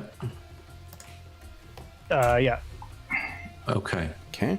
The far one, and then close on the other. That's what he. Yeah. Okay. That's what I suggest. But I think I can get to him this round. Nice. So I'll go for that. 10 on your initiative. 10. Oh, and Yarsha as well, too. Gallic is the most cautious elf of all. I've suddenly transfixed by my shadow again. Yeah. Okay, so I think everyone's rolled. Good. Put in descending order. All right. So Krikik or Yarsha, who wants to go first? Yarsha, are you gonna do something crazy? Yeah, I'm going to do a spell. It's not going to affect the arena this time. I'm seeing Azul having a few difficulties with this incoming Templar. Yep. So I'm going to try and do a charm person on this Templar. Okay, so you actually have to find him first then. is he- Unfortunately, because of the crowds all jumped up, what's made it harder for him to find you is also making it harder for you to find him. All right, I thought he'd still got a bead on him. Okay, I'll try and find him then. Sure. So why don't you give us a... this will cut the opposite direction then. So it'll be a 7 difficulty. So a wisdom check against a level 7. Wisdom is favored for you, I think, so it's 17. Go ahead and make a wisdom check. Yeah. And is that level included? It should roll your level included in your... If you click the character... if you just do a dexterity. Yeah. Wisdom, sorry. Oh, nice. Very nice. Yep. Yeah, so you can see him precisely where he's actually very, very close now. So if you want to cast that spell, let me see here. Charm person. He obviously would have to make a save. Can I affect that with hero points, or can I just decrease it with luck? Where did you get charm person from? It's page 135. Oh, level 2. Yeah, no. How about Madison? Read down. There's a level 1 version that is a wizard. No, it's level illusion. 2. This one. Yep, you got it. Okay, so just like charm person, so it's a charisma save he has. All right, so then your level is 3, and charisma is a secondary thing for him, or a tertiary. So I'm telling him, Anna. So it's an 18 plus 3 is 21 he's rolling against, and I get to roll 1d20 plus 5, 6, 7. Can I affect it with hero points or luck? You can affect his roll with luck, yeah. Yeah, okay, so I'll see how he gets on. Yeah. Ooh, so I did succeed. So what did he need? Sorry. You would want to spend 3 luck to have him affected by this. Yeah, I'm going to spend that. All right. So as he comes in, what does it look like as you cast your spell? Yeah, it's a sort of arm gesture, sort of almost sort of welcoming him in to me, sort of as if it's like a welcoming gesture. Yeah. As of friendship.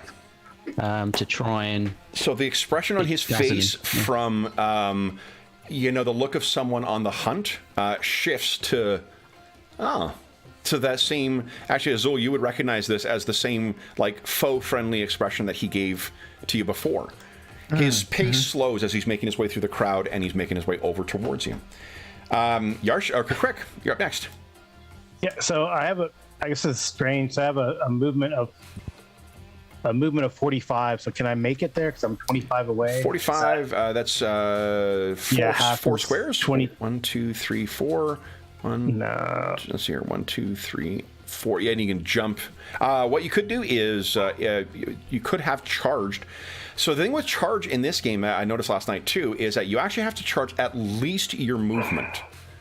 So, because you can move up to 3 times your movement. You can charge very far in the game, but you need to be able to move at least your movement to get there. You want to throw another Githka? Or a check to? No, I'd rather get into melee with this thing. Sure. If I charge, I only get 1 attack, or I get all. Yeah, and so Carl, to make for them to get away, it's similar to older versions of D&D. They need to either like withdraw as their only action at a slower pace, or run away, suffer -2 their AC, and get an attack of opportunity. So getting into melee and locking them down is a sound strategy. Okay. Okay. So I don't have to. I can just move into melee then. Yes. Okay. Then it is their turn. So the one did not like you moving in. 1, 2, 3, 4, 5, 6. Leaps over and tries to throw another Githka. Misses Krik. Oh, and hits an ally. Fuck, I rolled a 2. Carl, would you go ahead and give us a 1d2 plus 2 roll, please? Okay. The Gith are serving as a cautionary tale of why you don't attack when your friends are in melee. 4 points. Ooh. So it takes 4 points of damage, and the one that you are engaged with, he will swing that spear at you. 2 is not going to do it. That's 2 back-to-back 2s. All right, that's it for the Gith. Then it is the Barogs. Now, does Entangle give any penalty to attacks? It's -2. Let me check. I think it's -2. Let's see here. It's on page 147. Yeah, so I'm not even going to require, because they're huge size creatures, I'm not going to require a strength modifier, but I will give them the penalty to attacks. So -2 to attacks. All right, so the one that's with you, Hergen, brings both of those big fists down on you, and you realize that he's got like Kesty on the end of him. 19 is the first one. 3 on the second one, so that's a miss. First hit, you take 11 points of damage. And then that spear. It's a hit. That's a 20 I got you with. That is 19 points of damage as that spear rakes across you.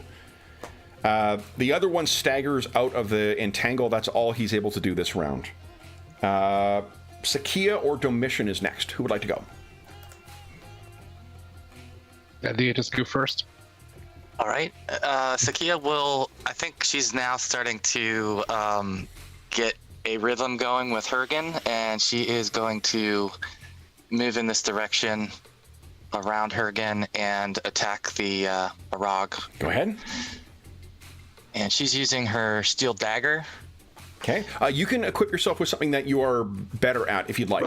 You would have had access to any wooden weapons that you would care for.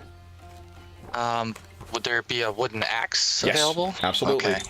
All right. So it'd be or a bone. It's the same thing. So minus 1 to hit, minus 1 to damage. Otherwise, treat it as a battle axe, 1d8 damage, and you get your +1 to hit, +1 to damage from your specialty, so it'll net out. Cancel. Okay. Yeah. All right. Bone axe coming. Okay. That misses by 4. I'm gonna use 4 luck. Okay, you got it. Go ahead and roll damage. Okay. Nice. Look at this.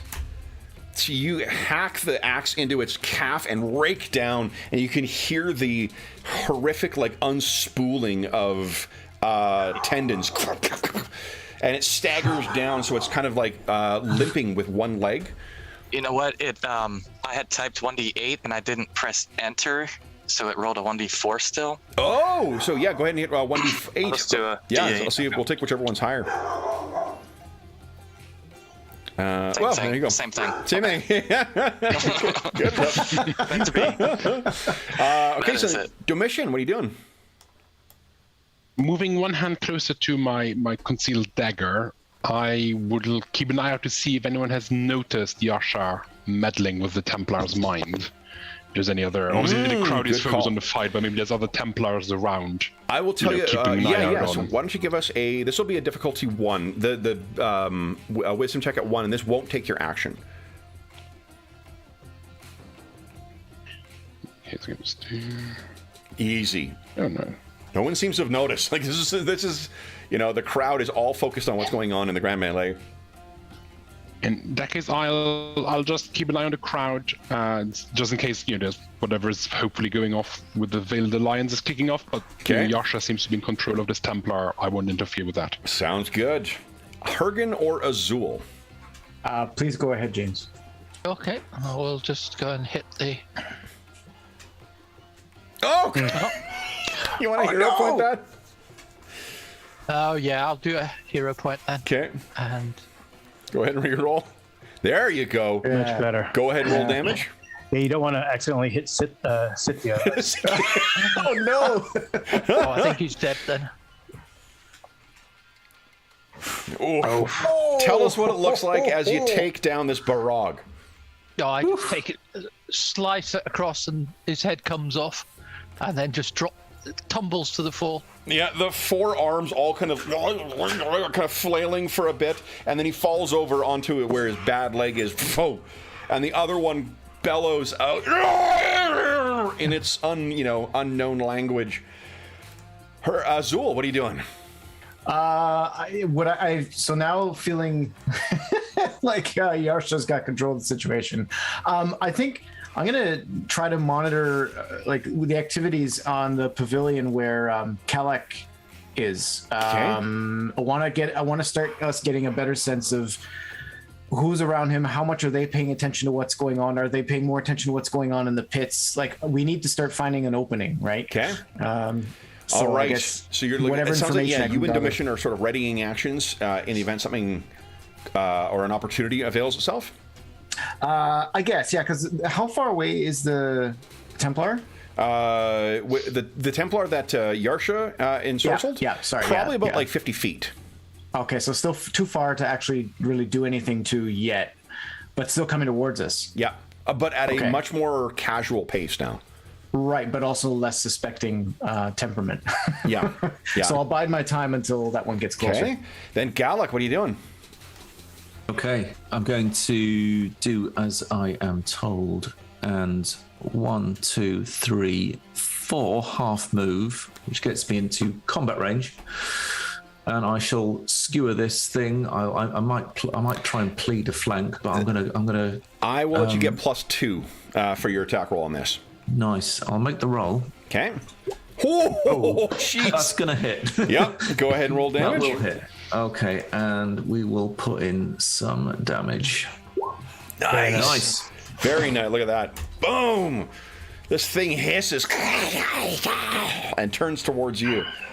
We're at the end of round 2. Now, as you guys get ready to decide what to do next, a deafening explosion shakes the stadium. A great silver and golden flash shoots out from the lower tiers. A magical attack. The bright flare fills the air with a peculiar stench that smells of melted copper. The bolt hits an invisible barrier at the edge of Calic's balcony, exploding there in a brilliant cascade of red and blue sparks. The magical wall of shimmering force fades away amidst a cacophony of loud sizzles and sharp pops. You can see Hergen and Sakia that behind where the Barogs are, it appears that Rikus, that mole gladiator, was preparing something. He and his ally are racing forward. He has some strange wooden spear in his hand, but Kalak sees him. And with a hateful gesture, there's an explosion of lightning that carves right through him and his ally, leaving smoldering corpses behind. However, the spear rolls to a stop precisely between Hergen and where this Barog is. And Hergen, you hear a voice you don't recognize in your head that screams out, "Kill the king!" And you then see Calic's face snaps, or his head snaps up into the crowd once again. And you can see with a parting crowd, there is one nobleman, long dark hair, dressed in expensive robes, who has the expression that you would all recognize. He's locked in some kind of psychic combat with Kalak. As he's doing so, a woman, a half-elf woman, steps out from the crowd, and you recognize her as a Domitian. This is Sadira, a member of the Veiled Alliance, and magical energies are beginning to pour forth from her gestures and striking Kalak. He appears to be facing this on 2 fronts, and the image of a dragon begins to form up. The whole crowd is roaring right now in terror at what is happening. Tithian seems to be doing nothing. Kalak seems to be partially raising from his steps. Hergen? Okay, so I will run to the spear and grab it. So you race over. What I'd like you to do is give us a dexterity test against a 5. Let's see if you can reach there before the Barog does. He sees you moving and immediately tries to get over and grab it. You can spend a hero point to get a nat 20 if you like. I think I'd better, because that's never going to work. So you get there, you grab the spear, and there is a flush of power that runs through you. This spear has some kind of very, very special connection to the life force of Athos. The closest comparator I can give you is when Yarsha has used her magic to try and heal you. This seems to be imbued with the living force of this world. What do you do? Oh. Then I'm going to have to. So it's a spear. How far can I throw this spear? You can throw all the way up into Kalak's balcony if you Then choose. I will use another hero point. Nice. Then you allow me to 20 show this. You guys all kind of speechless and in awe. You see this spear propelled by Hergen, aided no doubt by his brutal hurl advantage, and it skewers King Kalak, passing right through his wizened chest.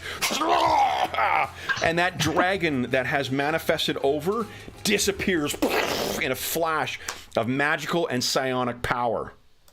That's a cool picture. Where is that? Is that from? That's from the flip book. That's from the flip book, yeah.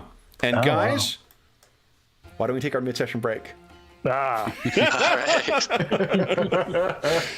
everyone take the mid-session break, then we'll come back, we'll roll initiative, and we'll see what happens next. So back momentarily.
Well, that was easy. We can go home. Yeah. Super easy, barely an inconvenience. Exactly. Super easy beer. There you go. I appreciate that reference. Oh. Yeah, well done, Hergen. This is. Yeah. I assume all hell will break loose now.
All right.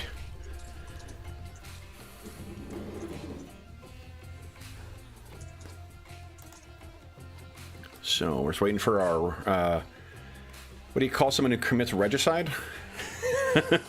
A hero.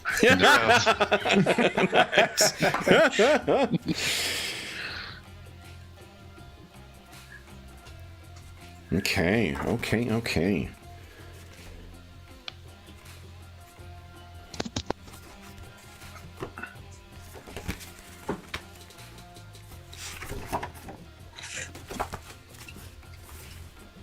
All right, he is back. Okay, so where we last left our heroes was in the crowd in the stadium, and with a enchanted spear having passed through the king's chest.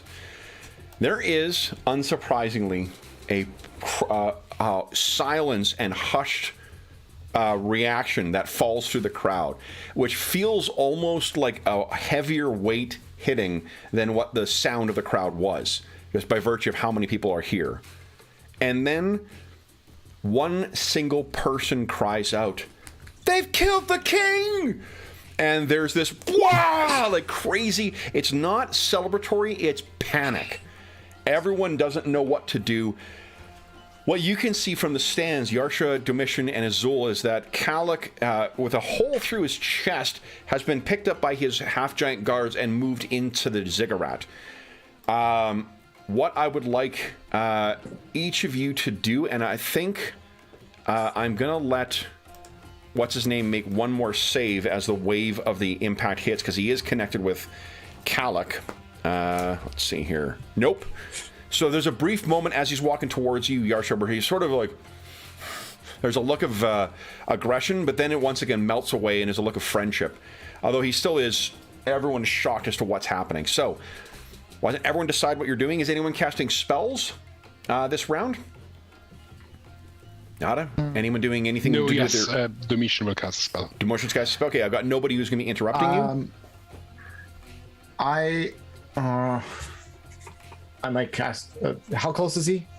He is about 50 feet away right now. Yeah, I'll cast. I'm gonna cast the spell. Okay. Likewise, I got nobody who's going to interrupt you this turn. No one's doing anything to modify their AC. Not okay. So go ahead, guys, and click on your token and click on initiative.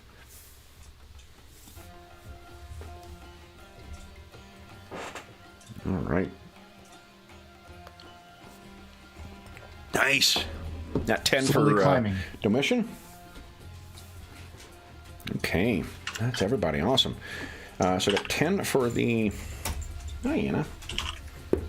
Yana really wants to be outside to yell at my neighbor. Don't ya? Alrighty. So then first up, heroes always go first. Domitian, you're up first. What would you like to do? As everyone's attention is drawn away, but potentially all hell is about to break loose, I think Domitian wants to be a little bit better protected. So he will focus inward and draw upon his powers and enhance his dexterity. Ooh, nice. To be harder to hit. Okay. So my dexterity will increase by 3 for the next, I think, 4 hours. Oh, nice. And what is your dex to start with? Should I survive that long? That's the spirit. It is currently 14, so it goes up to 18. Oh, sorry, nice. 17. To 17. 17 is plus 2 then. So you go from +1 to +2 modifier. Nice. Okay. Then the Gith, I think I'm gonna make a wisdom save for them. I think with what's happened. Yeah. Okay. So the one that you're fighting, even in spite of you hitting it, it's just standing agog. The other one is kind of jumping to the side of the arena and is going to try and leap out into the crowd. But the other one that's facing Krikik and Gallic, it's just standing stunned. I'll do the same thing for the Barog. Likewise, too, Barog is trying to sort of looking from Hergen and then back up at the balcony and then at Hergen, trying to decide if it's going to be blamed for what Hergen just did. So it takes no action. Next will be Hergen, Krikik, or Yarsha. Who would like to go first? Hergen, go ahead. Maybe.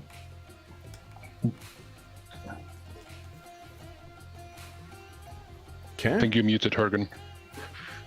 Oh, yeah, you might be... I think he's attacking. But your actions definitely speak louder than your words do. Apologies, can you hear me now? You can, yeah. That's a solid hit. Go ahead and roll damage.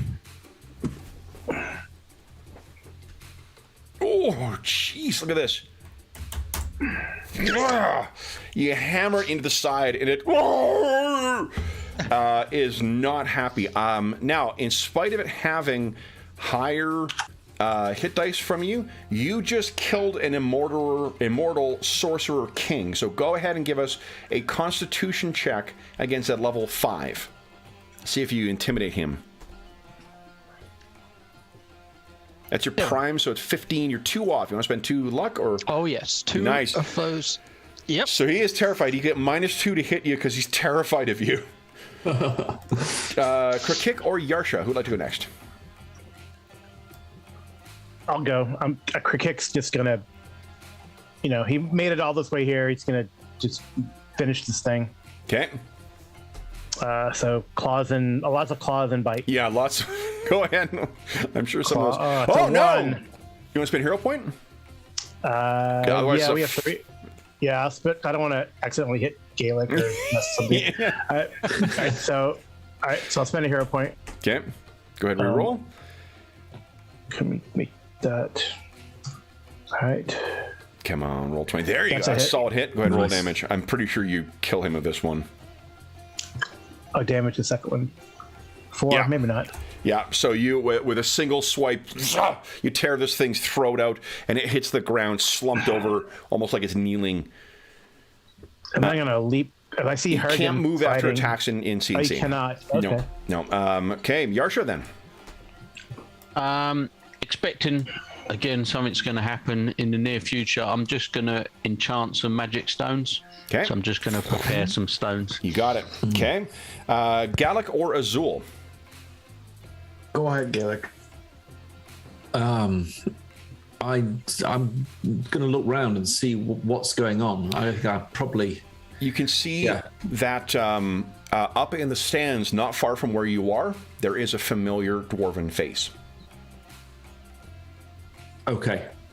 I will head that way. Okay, so if you move over, he's turning and kind of barking at others. You can see there are like big banners hanging down from the upper rafters. The arena itself is sort of like stadium seating style stuff. He's got some that are trying to tear down the stuff to hang down into the arena. Okay. Okay, Azul, what are you doing?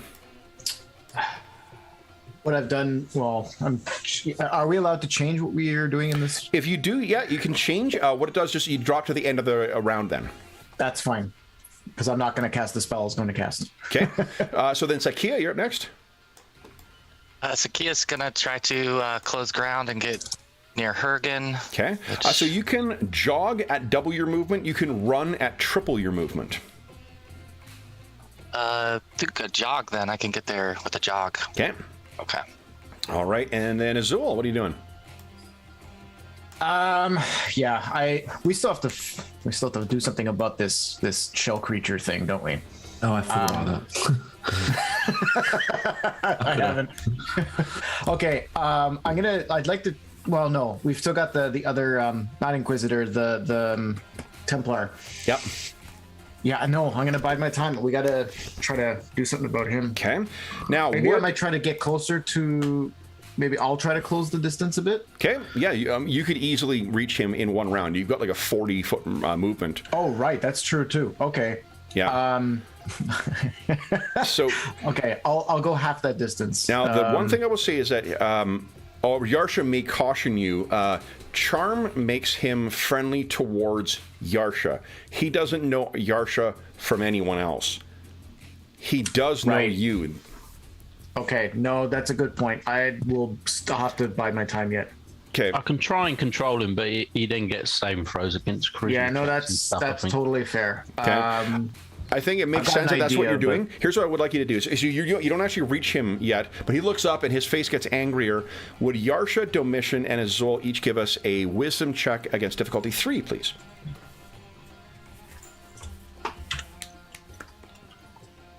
Easy. Okay. And I'm looking for that one for 12. Domitian. Nice. Oh no! You were casting a spell, so I mean, like that makes sense. Yeah. Okay. I think that though, here's what your nat 1 nets is. Someone cries out, "A sorcerer in the crowd here!" So they have seen you now, Domitian. Ugh. And however, that does distract from there. What you hear, Yarsha, though, is the sound of. It sounds like a massive slab of stone being slid into place back in the, like how you got in here through the stadium itself. And the way the stadium is set up, given the prevalence of riots and the amount of slaves and whatnot, these things are designed to both move in, move out a lot of people, but also to lock them down when need be. It sounds like that very thing has just happened, and you can hear the amount of panic that is in the crowd that is transitioning towards screams is beginning to get much louder. So they're trying to trap us in, basically. By the sounds of it. The Templar, seeing you, moves over and he comes in and he says, "Come on, we've got time. The plan is in place." What plan? To Yarsha. That is the end of round 4 or 3. We're on round 4, guys. Everyone decide what you want to do with your round. Is anyone casting spells or modifying their AC? Oh, I didn't go with the Barog, did I? Yeah, I did at the outset. He was stunned. Okay, I only have a Barog left. Ooh. If not, then everyone go ahead and click on your token and click on initiative. Oh, come on. Big one, please. Big one. Remember when Kellic was smiling to himself? Yeah. Yeah, I have a feeling every single person in this place is a patsy. Or a sucker. What's a portmanteau of patsy and sacrifice? A patrifice? All right. So that's everybody. Let's put you in initiative order here. Descending. Sakia, you're up first. What are you doing? She is stepping forward and attacking the Barog with her bone axe. Okay. Yeah. Go ahead. Solid hit. Go ahead and roll damage. Oh. Good one. What does it look like as you kill this titanic four-armed thing? I think that the Barog is still so shocked by what Hergen did that it was just so easy for Sakia to come in and get a critical hit on him and bring him down with like one swipe takes out the Achilles, which causes it to sort of stumble back, and it catches itself on all 4 arms. You bring the momentum around and then down into its neck, and it just slumps down beneath you. Hergen, Seems that Sakia has matched your score, as it were. Very good. Very good little one. So, I guess... as he says it, Hergen's bleeding really badly from a bunch of different wounds as well. Yep, I've got a lot of holes. So 5, 10, 15, 20, 25, 30, 35, 40, I think. Okay. Start running towards the gouge. Nice. Gallic, what are you doing? Well, I guess we're going to take this shell creature then. Is that what we're going to do? I sort of look round and see what others are doing. And if they're all descending upon it, then I suppose I'll help them. But I was thinking of just leaving it, to be honest. But... Yeah, it's tempting. Okay. Okay, so Gallic's just running towards this thing. It's hunched on top of the pyramid. It's those tendrils hungry for your brains. And remember, you can choose to jog at double your movement or run at triple your movement, if you want. It's hungry for brains. I'm not that much of a rush to get there. Yeah. Yarsha, you're up next. What are you doing? This Templar that's appeared, is this the one that I've charmed, or is this one of The one that you the charmed. allies? Yeah, Oh, he right, just okay. stepped past Azul and got over to you thinking you have an ally. Yeah, I'm wondering what to... I think that with the people screaming about the sorcerer and you standing next to Domitian, he looks over and says, "You've caught one." They can't defeat the king, though. It'll be nothing. More grist for the mill. Will the king survive, or do you think he's a goner? He's eternal. Of course he will survive. Whatever's happening, they will all be crushed. And they're locked in anyway. Shouldn't we try and get to the king? Make sure he he's needs protected. help. This is all according to his plan. And there's a shine of fanaticism in his eyes. What's the plan? Yeah. Okay. I haven't got much time, so I'll just gesture towards my two allies in the stand and said, "We don't need to worry about them." Yarsha They're stabs weak. him in the throat. Boring conversation anyway. Chewie! What would you like to do? That's you can take an action if you'd like as well.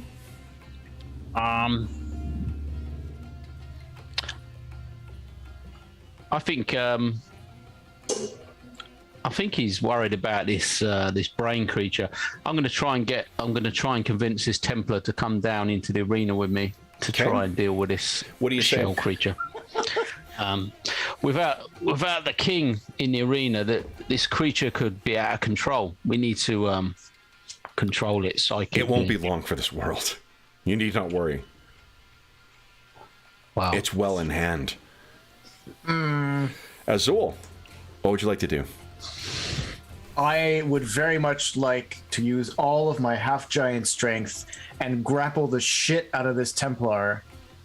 And I want to ask him and try to convince him to answer the question, what plan details? Okay. Go ahead. I'm going to give you the bonus of a back attack bonus. You get +2 to hit on this. Go ahead and make an attack roll. All right. Unarmed. Character sheet. Unarmed. Yeah, you can yes. use your unarmed attack. It's the same as how you grapple. Yeah, so you got a solid... You got hold of him now. He kind of looks up at you, and you've still got your sheet on your head, I think, unless you've removed it so he doesn't know who you No, are. I've still got Yeah. it on. So you grab him. What do you say? I'll just say, what is the plan? And you're not going anywhere. You will be subject to the plan unless you leave. Unless you tell me what it is right now. And what you There's no see, way out for you. one of the ones who's screaming about the Domitian being a sorcerer is an older guy who sort of stops, and there's this weird flicker of golden light in his eye, and then he falls down. And you see that this is happening a couple other places as well. And he looks up at you.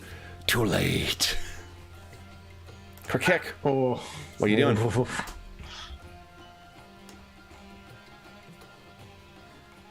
Carl? My turn. Shit, I don't know what's going on up in the crowd. I'm gonna move with. I guess we're going. I see Gallic head towards that the big creature. Yep. So I'm gonna start moving. And you said we can move up to triple. You can, yeah. If you run, you have a pretty big penalty to your AC. If you just want to go double, which for you I think is like 90. 90. Yeah. I think I'll hit to 60 feet or so. Okay. You got it. And then it is so. Domitian, would you kindly give us an intelligence check, please, against a difficulty of, I think it'll be 5. This is a quite challenging thing. Ooh. So that's, I mean, it's your prime, so it's a 15 is what you need. I will spend 5 of my 8 luck points in that case. Okay, so there's, I think succeed. What you feel is almost like, it's like a mix of chills and butterflies, where you just feel something very strange happening. You're not a psionicist, but as a wild talent, you have at least some attunement to that realm. And you also are attuned to arcane power. You can feel something is very wrong here. And with the while Azul and Yarsha may only have seen like a little bit of a flash in the eye of this old guy as he died, you can sense that this is precisely the type of magic that defilers use, drawing in power from life itself. And again, you've never heard of a sorcerer king ever being capable of doing this. The only thing that has ever seemed capable of this, by legend alone, is the Dragon of Tyr.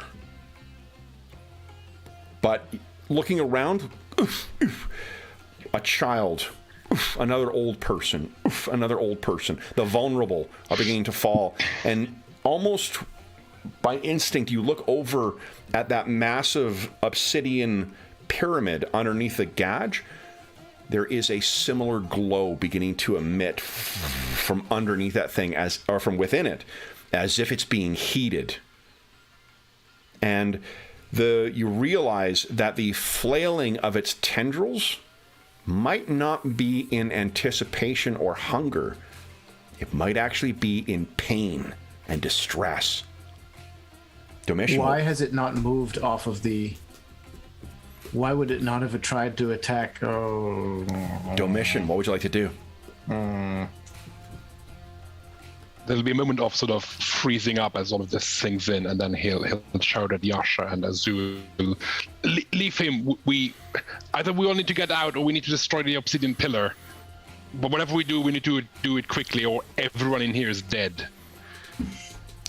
Then I will try if I can. Is it possible to get to sort of the balcony or closer to where Kalak was from if where you're looking we over there, what stand? you see, you actually make eye contact with Sadira, that half-elf woman who had been casting the spells. She looks up at you, and you can hear a mental transmission from her, but you can tell it's being carried by someone else. And she says, "Free the people! We will deal with the king!" And you look around, and people are starting to scream and panic and trying to crush down into the exits that are leading out of here. Yarsha, you're the only one who is aware that that way lies only doom. So Domitian, she turns, and you can see the nobleman that you have seen involved in that struggle with Kalak and Sadira. Sadira casts gestures, vanishes, and reappears on there, and the human lands on there gently. Everyone else has fled from the balcony, but the two of them go inside the ziggurat. If you look back at the gauge, it's now like kind of twisting and writhing in pain. All of you who are running towards the obsidian pyramid, you can all sort of stop and see that there are golden streams coming from this thing, flailing in, and it's almost like this thing is desiccating from the inside out as parts of its chitin are beginning to crumble away. This thing's life force is being pulled into that pyramid. Domitian, what would you like to do? having received that message, I will nod in Sidira's direction and then at Azula and Yash, because I don't think anyone in the arena can hear me from up here. Just shout, we need to get the people out. We need to find a way to get the people out. And then I will look around for like what exits there are that might be blocked or by Templars or gates and see if we can open one of them. You know who, Andrew, I know that well, you didn't play the last 2 sessions, but for 4 sessions, you've been asking about potentially using some of your psionic talents. Yeah, I have a feeling that Thought Shield might be something that will come in handy real soon. What is your actual mind? What's your wild talent? Mine, yes, this is true. I think I know what you're talking about, and we'll do it next turn. If Domitian says that I can't get words to anyone, I happen to notice, Andrew, that your mind link has an unlimited range. Yeah, I noticed that too. Yeah. So, very convenient. If everyone could decide what they want to do with the round. And is anyone casting spells, using psionic powers, or modifying their AC? No psionic powers for me, thank you. I don't know why I'm picking up my dice. You killed all my bad guys. So, but yeah, obviously I'm gonna do one. Does that affect anything, or? No, all it means is that if I had someone who was going to... Right. Yeah, I'm asking, do you have anyone to... Okay. Okay. If anyone doesn't, click on your token, click on initiative. Go right ahead, guys. Nice. That is what I needed to see from that roll. Okay. Well, I'll roll for when the pyramid begins draining. There we go. Okay, so it's on I'll put it's not the gauge acting, but it'll just be when the pyramid begins acting. Okay, I think that's everybody. 1, 2, 3, 4, 5, 6, 7. Great. There we go. All right, Sakia. Man, she's quick. What are you doing?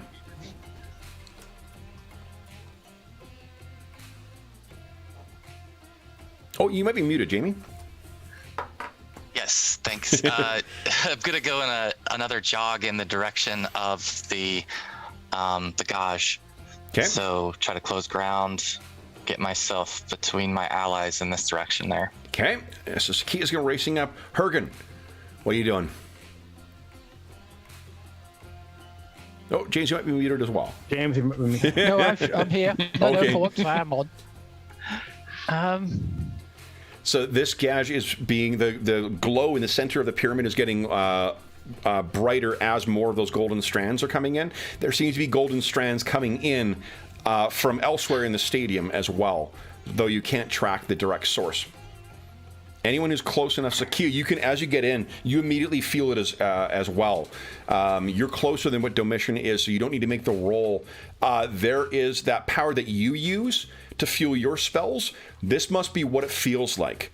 You are both unbelievably weakened and nauseous, and like you can feel your innards cramping up as this pyramid is beginning to try and draw in power. Oof, so I'm going to... I will head off 10, 15, 20, 25, 30. But about that. Okay, so you start running back. Azul. Yeah, to nobody's surprise. So, hearing Domitian's remarks, shoot, but who? I'm closest to Gaelic and Cricket, both physically and in terms of like connections, and we partner with. So yeah. I'll probably reach out to Cricket and with my mind link and communicate the same message. Leave the Gosh alone. We have bigger problems. We need to destroy the pillar. I don't know how much I can say. How much can I say? Well, here's what I'll say. So normally with it's not in the C&C version, but in the D&D version, like if you get a crit, you get some extra special effect.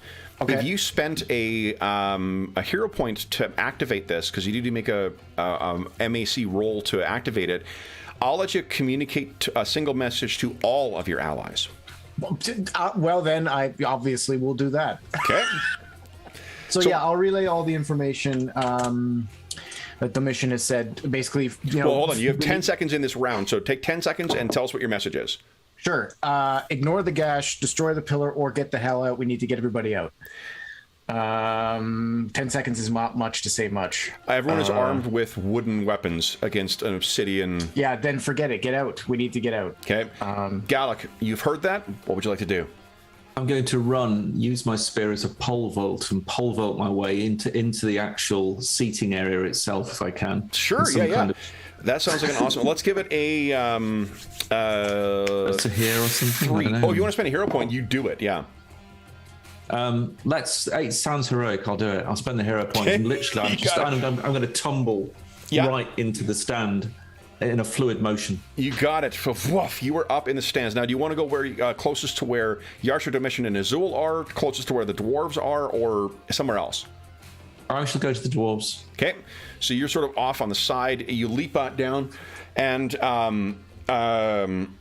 Hivash looks at you, and they've got the big banner down now and are beginning to sort of spool it down.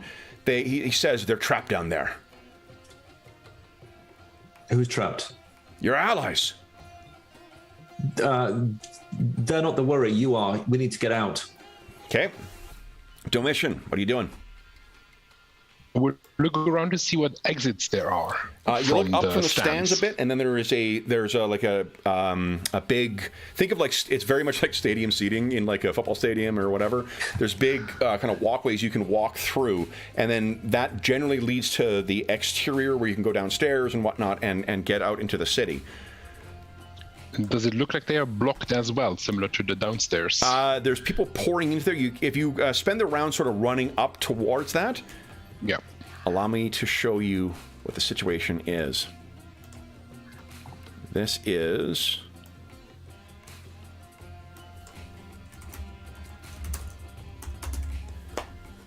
Here we go. Okay. You race up. What you can see is from the arena, you run in.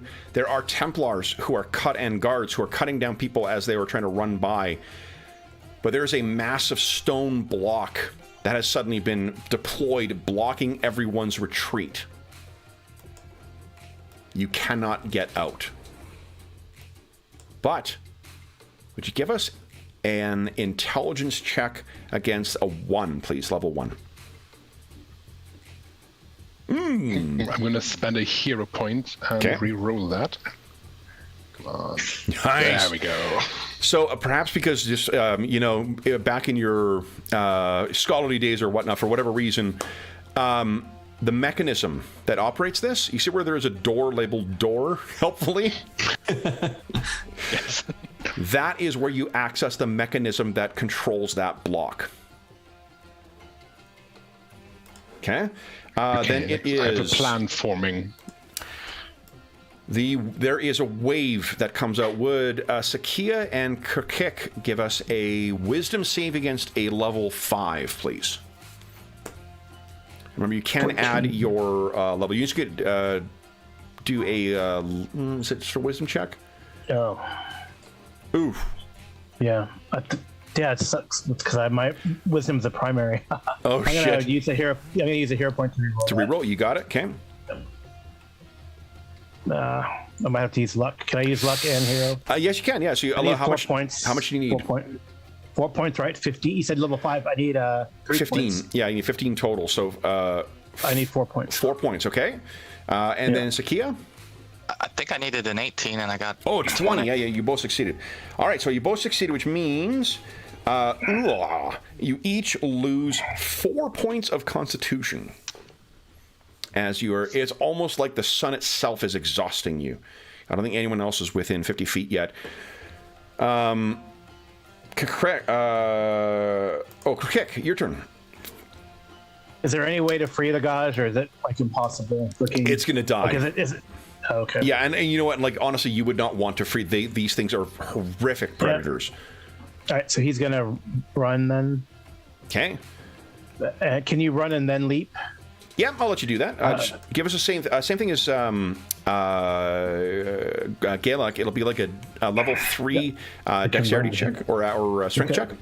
Yeah, so at least I can run there. But I leap up there. We'll see. Because he has a 20. So I think your strength is prime for you as well, right? So it's a 13. Strength. Okay. Cool. Okay. What do I get? Oh, not quite. Oh well. But you've got claws, so you're kind of clinging to the side of the thing. Galak, you look down and see that your Thrycreen ally, and I think it's because of the weakening too, correct? Like this thing maybe sap, it threw you off. Your lungs are burning, or whatever the Thrycreen equivalent of your lungs are. Yarsha, what are you doing? I haven't seen this door to the this sort of block mechanism. No, you have seen room, Domitian run up there, but you did hear. I think with the sound of the block sliding in, you're not surprised. Okay, I'm gonna run up and investigate as well. Okay, so you get up there, and you and Domitian look, and Domitian, I'll let you, if you want to say like that, you've got I have a plan forming or whatever you said. Yeah. Okay, and he points to the door over to the side. Is that? I think that's it for everybody this round. All right, everyone decide what you're doing with your next round. We're on round 6 now, I believe. I keep only counting it up on the second rounds. Bush League DM, seriously. Now, I don't have any enemies. I'm rolling for the Obsidian Heart. Oh, fuck me. I rolled a 9 for that. So if anyone is doing anything spellcasting... Actually, you don't need to tell me about spellcasting psionics. I don't have anyone who can counter stuff right now. But you can... if you are doing anything to affect your AC. No? Otherwise, go ahead and roll initiative, folks. Excellent, excellent. And... Oh! Jeez. All right. So then... we have Azul up first. What are you doing? Can I... am I allowed to hold or delay? Yeah. Yeah, where would you like to act? I will do that until I'm taking Domitian's lead. Okay. So we'll put you after Domitian. Crick, you're up first. What are you doing? He's gonna try to leap up again. Go ahead. Same thing. Strength at 3. Okay. Just to climb up here. Mm-hmm. Come on. Come on. Come on. Can he just climb? Start climbing? Or just climb?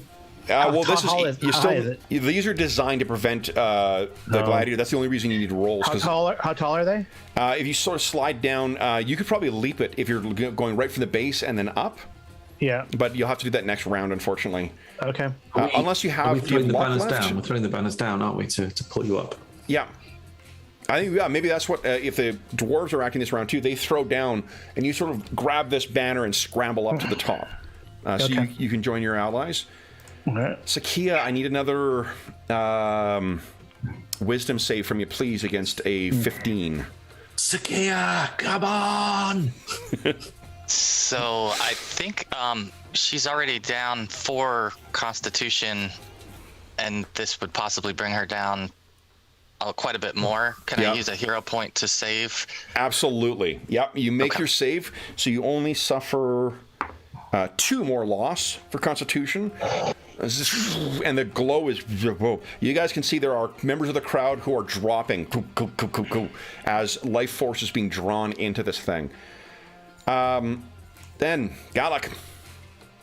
I will help to pull people up, look around, see if I can find... I'm not anywhere near that door, am I?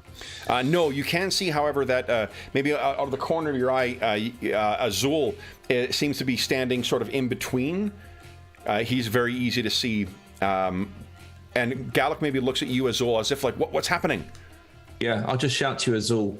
Do you need us? What's going on? You respond. Yeah. Oh, yeah, okay. I didn't know if I had to wait till my turn.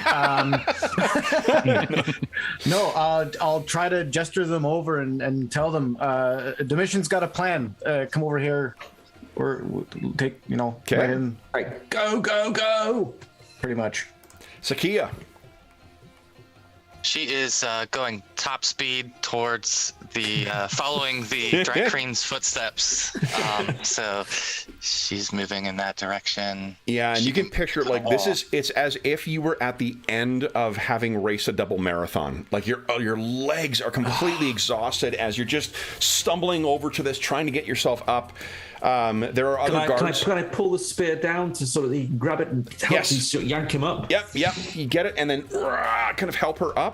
Why don't you, Galak, if you held your action that way, why don't you give us a strength test, or strength check against DC 1. So I think we need 11 to get that. So you have 3 luck available? I think I have 2. I have luck. There you go. Yeah, remember you guys can spend luck on each other as well. Yeah, that's right. Yeah. I'll spend my 2. And We got it. Okay. All right, so you pull up, and then you clasp arms together and pull yourselves up. Then it is... why is Hergen... Oh, I mean, Hergen rolled initiative late. Oh, no, because Azul went down in the initiative order. Domitian, what are you doing? I will turn to Yasha and say, some of us need to get through that door. Try and keep the Templars occupied, and then I will focus inward again, and my appearance starts to shimmer, and I start looking like a Templar as I cast Change Self on myself. Awesome! Okay, very nice. Why don't you give us a somatic concealment check? Is it Change Self or Alter Self that you're casting? Change Self. Change Self, that's level verbal 1, and somatic. Right? Yeah. Yeah, so go ahead and give us a dexterity test against level 1, please.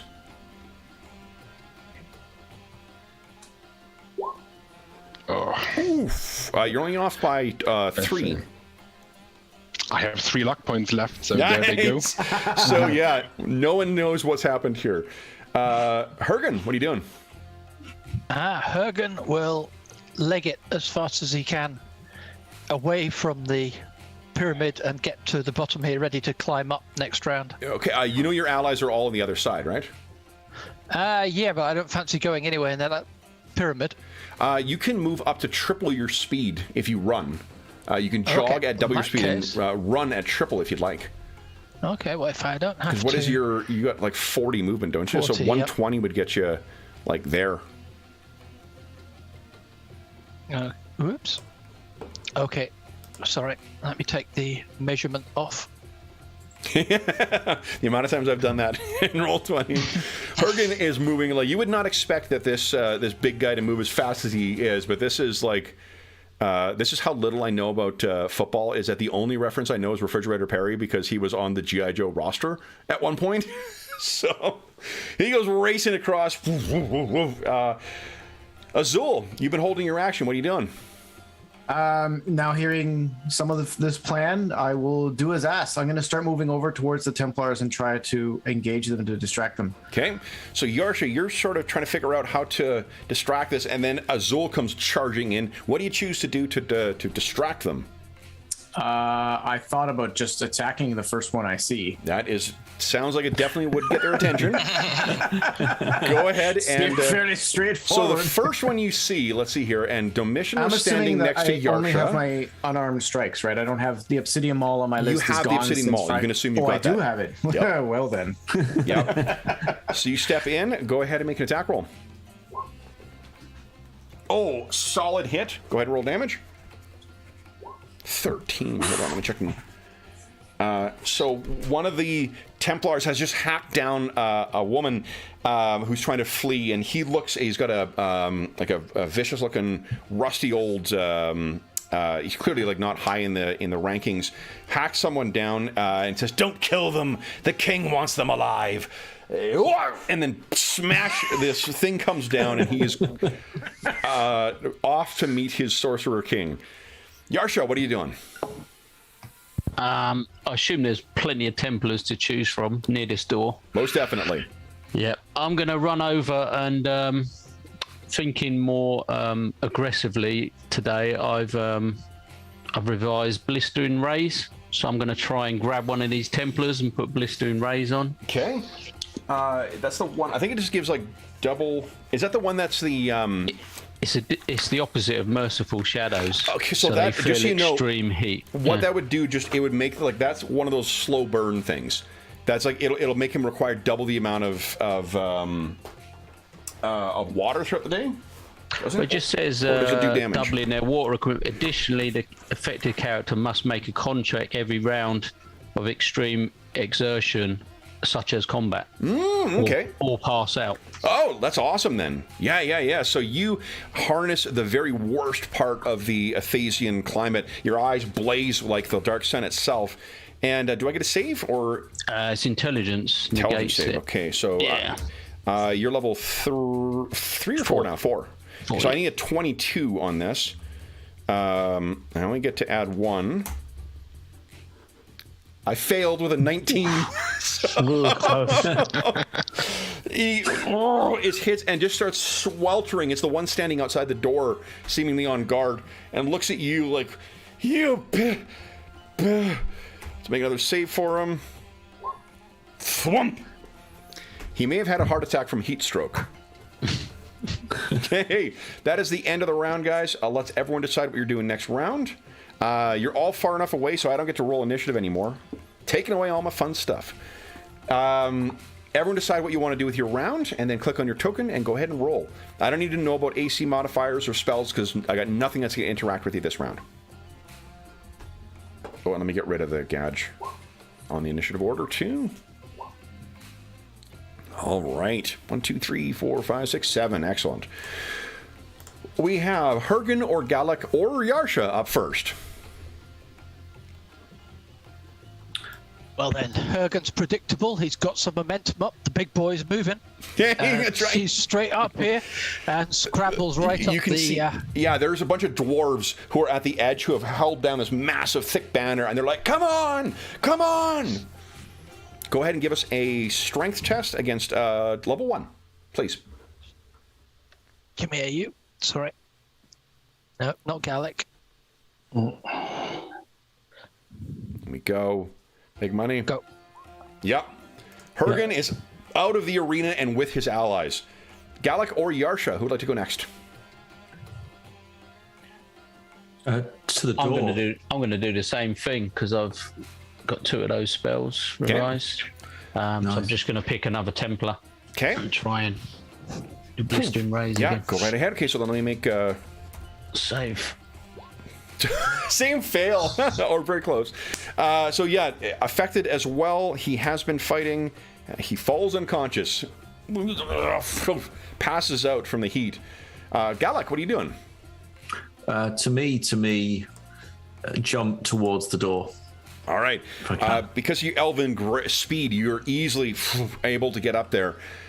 The dwarves are beginning to come behind you, and the crowd, they're beginning to sort of keep people at, in a more organized way, trying to get towards the exit. I think you race up and you can see basically the same thing that, what I'll do, guys, is I'll move everyone's, is everyone's token over here now? 1, 2, 3, 4, 5, 6, 7, yes. Let's do this. I may have something else to show you soon. I mean, there we go. All right, let's bring this one down here. There it is. Stands and block. And let's put our tokens over here. There we go. And I can actually, I can make them all bigger too. Nope. Here we go. Come on, Madison.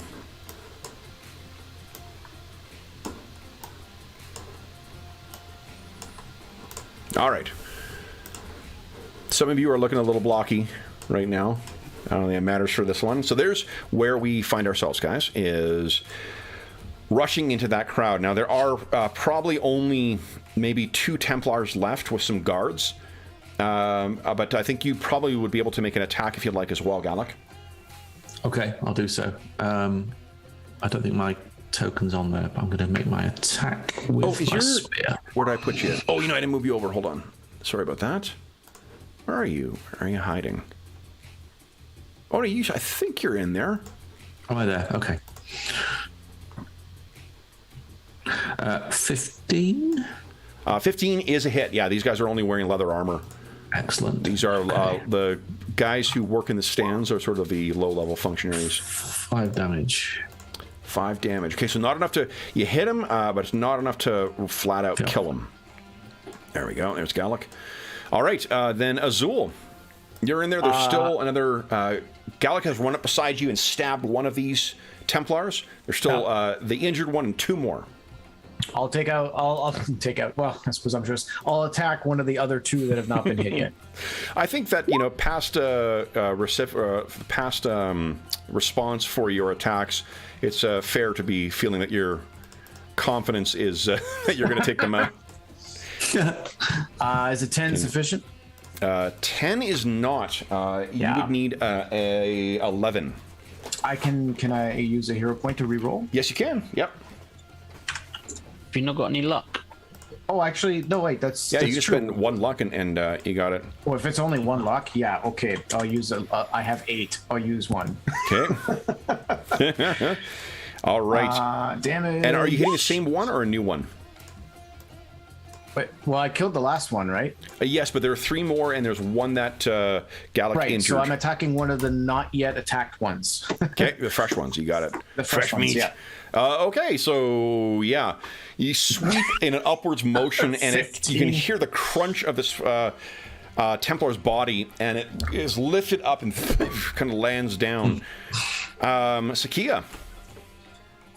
So Sakia, I think, is emboldened here to cast a spell of magic missile. Okay. Now, her the way she has worked her magic is exactly the kind of thing that is killing the entire stadium right now. Does she draw on that that same defiler source again, or is she going to attempt to be more cautious with her magic? I think having seen the wicked nature of the magic in action, she is going to see if she could alter it. She's a little bothered by that. Okay. So. Why don't you? Magic Missile is a level 1 spell. Why don't you give us a Wisdom save against a level 1? Okay. Oh, good one. nice. So you can see, those who are observing would see sweat and like veins coming out as you are trying to work against your very nature. Oh, what do your magic missiles look like? They would be orange balls, basically. I would envision them as like a dark orange ball that would emit. So I think you create 2, don't you? 2 at this level. Yeah. So and what, are they targeted against the Templars? Yes. Okay. 1 for each. Excellent. So go ahead and roll Nice. First one, 1d4 plus 1. Blow. So the one that you injured, Gallic, staggers back, and there's this orange magical bolt that just cuts through its chest. And another one is injured. And because of that major character development, Sakia gets a hero point. Yeah. All right, Krikik. Krikik is going to attack that last one. Okay, go right Or ahead. that one that's there. Yeah, so he's just gonna go up. Probably dropped his spear in the arena, so he's gonna go, hands, paws, and Yep, that's a hit. Go ahead and roll damage. damage. Okay, Right. holy shit. To nearly see, he's staggers Second back, claw. blood, yep, connect with it as he's trying to get away. No, and flap! You tear out its guts. Any other things to cleave? Not to cleave to, no, unless you're killing others. All right, then Domitian. Stealing himself, Domitian will try and make his way to, and if possible, through the door. Okay. And I hope think that there's not too many people inside the room you beyond. burst through the door. Let me show you what is within. Let me move this to the map layer here, and then I'll reveal what is inside. Where's my picture of that Fang Dragon? Just kidding, guys. Here we go. You burst inside there. There are 3 half-giants and a Templar. That was my They Might Be Giants cover band in high school. 3 half-giants and a Templar. 3 half-giants and a Templar, yeah. So then, that is the end. You see that, Domitian, did you have an action you wanted to do as well? If I see them, I don't know too much about Templar hierarchy, but I'll try and, as authoritatively as possible, say, change of plans. Raise the stone. Okay, awesome. Let's do this here. Nice. Do you have a hero point left? That'll save you any charisma check if you want. I do, and I will happily spend it for Awesome. this. So the half-giants sort of look at each other. The Templar is just very confused with what's going on, and he says, "Listen to him, do it!" So the 3 of them sort of wrap their arms around those massive ropes and begin pulling back. Those of you in the hallway can see the thing begins rolling aside, and people are just crushing through it like pressurized water. The crowd is beginning to make their way out of here. dwarves are, have actually done sort of a pyramid thing. So 2 dwarves are lifting up Hivash, and he's shouting up and down the hall, "Over here! You'll get out! Over here!" Excellent. Let's do one more round, guys. So everyone decide what you're doing with your turn. Let me clear the actually initiative order here. Oh, wrong one, because I think because the tokens are different. Everyone click on your token. I'm going to see if this works. And go ahead and roll initiative. I don't care if you're doing anything special with it. We'll just, hey, and it populates. Look at that. Who says you shouldn't experiment? So that's 1, 2, 3, 4, 5. There we go. There's our 7. So starting at... Oh, sorry, Saki, did I give you a chance to modify yours? Yeah, just got it in. Perfect. Okay, Yarsha, you're up first. What are you doing? I'm looking for anyone that's fallen over or suffering from the ill effects of the arena, and I'm trying to pull them up, help them up. If I need to, I'm going to throw a cure light wounds on someone and just trying to get as many people out. Absolutely. The woman who was hacked down by that one Templar that Azul took down, you're able to step forward, and with a gesture of your hand, there's like golden glow. At first, there's still that fiery blaze in your eye from taking down those other 2 Templars, and she kind of flinches. But then, as soon as your eyes return to normal, and there's that soothing energy coming out, and you can see the wound stitching back up, she looks up. Thank you, Hergen or Azul. This is the half giant half hour. So go ahead. I'm fairly straightforward in what I'm doing. Yep. So Hergen will run into... So the block's partly out of the way, right? Yep. All right, so Hergen will get next to the block and keep pushing it. Oh, nice. Okay, so you race through the crowd, grab it, and you're speeding it up substantially. You're much stronger than what the half giants are inside there. Azul. There's still another couple in front of me, right? There still are... No, there's no Templars left here. They're either fled or they're dead. Okay, and I'm aware of the block thing. You can see, I'm gonna go make my way over there and help Hergen out. Awesome. So between the 2 of you guys, you've almost doubled the amount of force. It's rolling aside like it's as if you're just like rolling it downhill. Inside, you can see the Domitian, the half giants who are pulling it back, actually stumble because it's suddenly making it much easier to move. So it's almost fully retreated. Sakia. Not that she could add a whole lot of strength to that, but I guess she would help accelerate, or, if possible, wedge something beneath it so that it can't come back. Sure, yeah. Maybe that's what you're doing this round, is finding something to place under there to like foil the mechanism. And then Domitian. Cautiously optimistic that this is working. Not quite, aware of what's going on outside. I will just stay in the room, looking like I'm in charge and keeping an eye on the remaining Templar, just in case they suddenly start to question things. Now, to not make it too easy, let's go ahead and give you a give us. You're gonna get +5 to this roll because of your disguise. But why don't you give us a charisma check against? This will be probably a 2.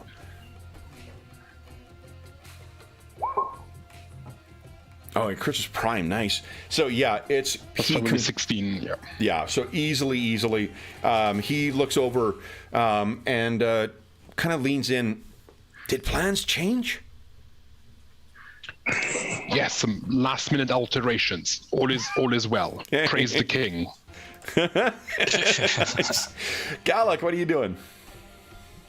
So with the block well and truly sorted out, I'm going to be looking for people that are confused, start to help and shepherd people to the correct exit, much as the dwarves are doing. So I'm basically making sure that people are going in the right direction. Sure. Trying to sort of help. Like, one benefit you've got, you're so much taller and faster than anyone else. You could easily like run down the hall to where surely the other gates are blocked, and you can start like directing people down towards the one open way. Okay. And then it is Krikik. Krikik's going to go back up Domitian just in case things go south. Kind of just wait, wait by the door just in case, Oh, sure. Yeah. So to make sure no one else spoils stuff. Got it. Right, all right. So that's where you position yourself when suddenly a thunderous bellow that mixes pain and rage erupts from Kalak's great ziggurat and rebounds through every street and alley of Tyr. The passion in that single cry is so tremendous that everyone in the arena, even the beasts, pause, wondering what inhuman monster could have voiced such rage. In the same instant, Kalak's black pyramid stops glowing. The glowing golden beams, which moments before were winding through the obsidian block, cease. The deadly glow within the stone's heart fades, and slowly, the yellow, greasy smoke coiling from the top of the ziggurat thins and finally drifts away. The Sorcerer King's deadly magic has stopped. Domitian and Sakia, you can feel that in the root of your being. You then hear, "Templars!" A voice you recognize. "Templars! Sheathe your weapons!" Magically, this is carried to every part of the arena. "Citizens of Tyr, listen to me! The nightmare is ended! Kalak, tyrant of Tyr, Kalak the evil, he who planned to kill you all in his lust for power, Kalak is dead. The tyrant's cruelties and madness have ended. I, with the aid of brave heroes and his companions, have slain the monster." The crowd around you guys are all sort of stopped and looking. The sound seems to be coming from the arena itself. What do you guys do? The Templars with you, Domitian, seem... I'm curious. He staggers back, and he looks up the one in the chamber with you. He looks up at you, and he just manages to stumble out, or stutter out, "He's gone." Knowing the connections the Templars have with them, that makes sense. What do you guys do? We recognize the voice. It is Tithian, the High Templar.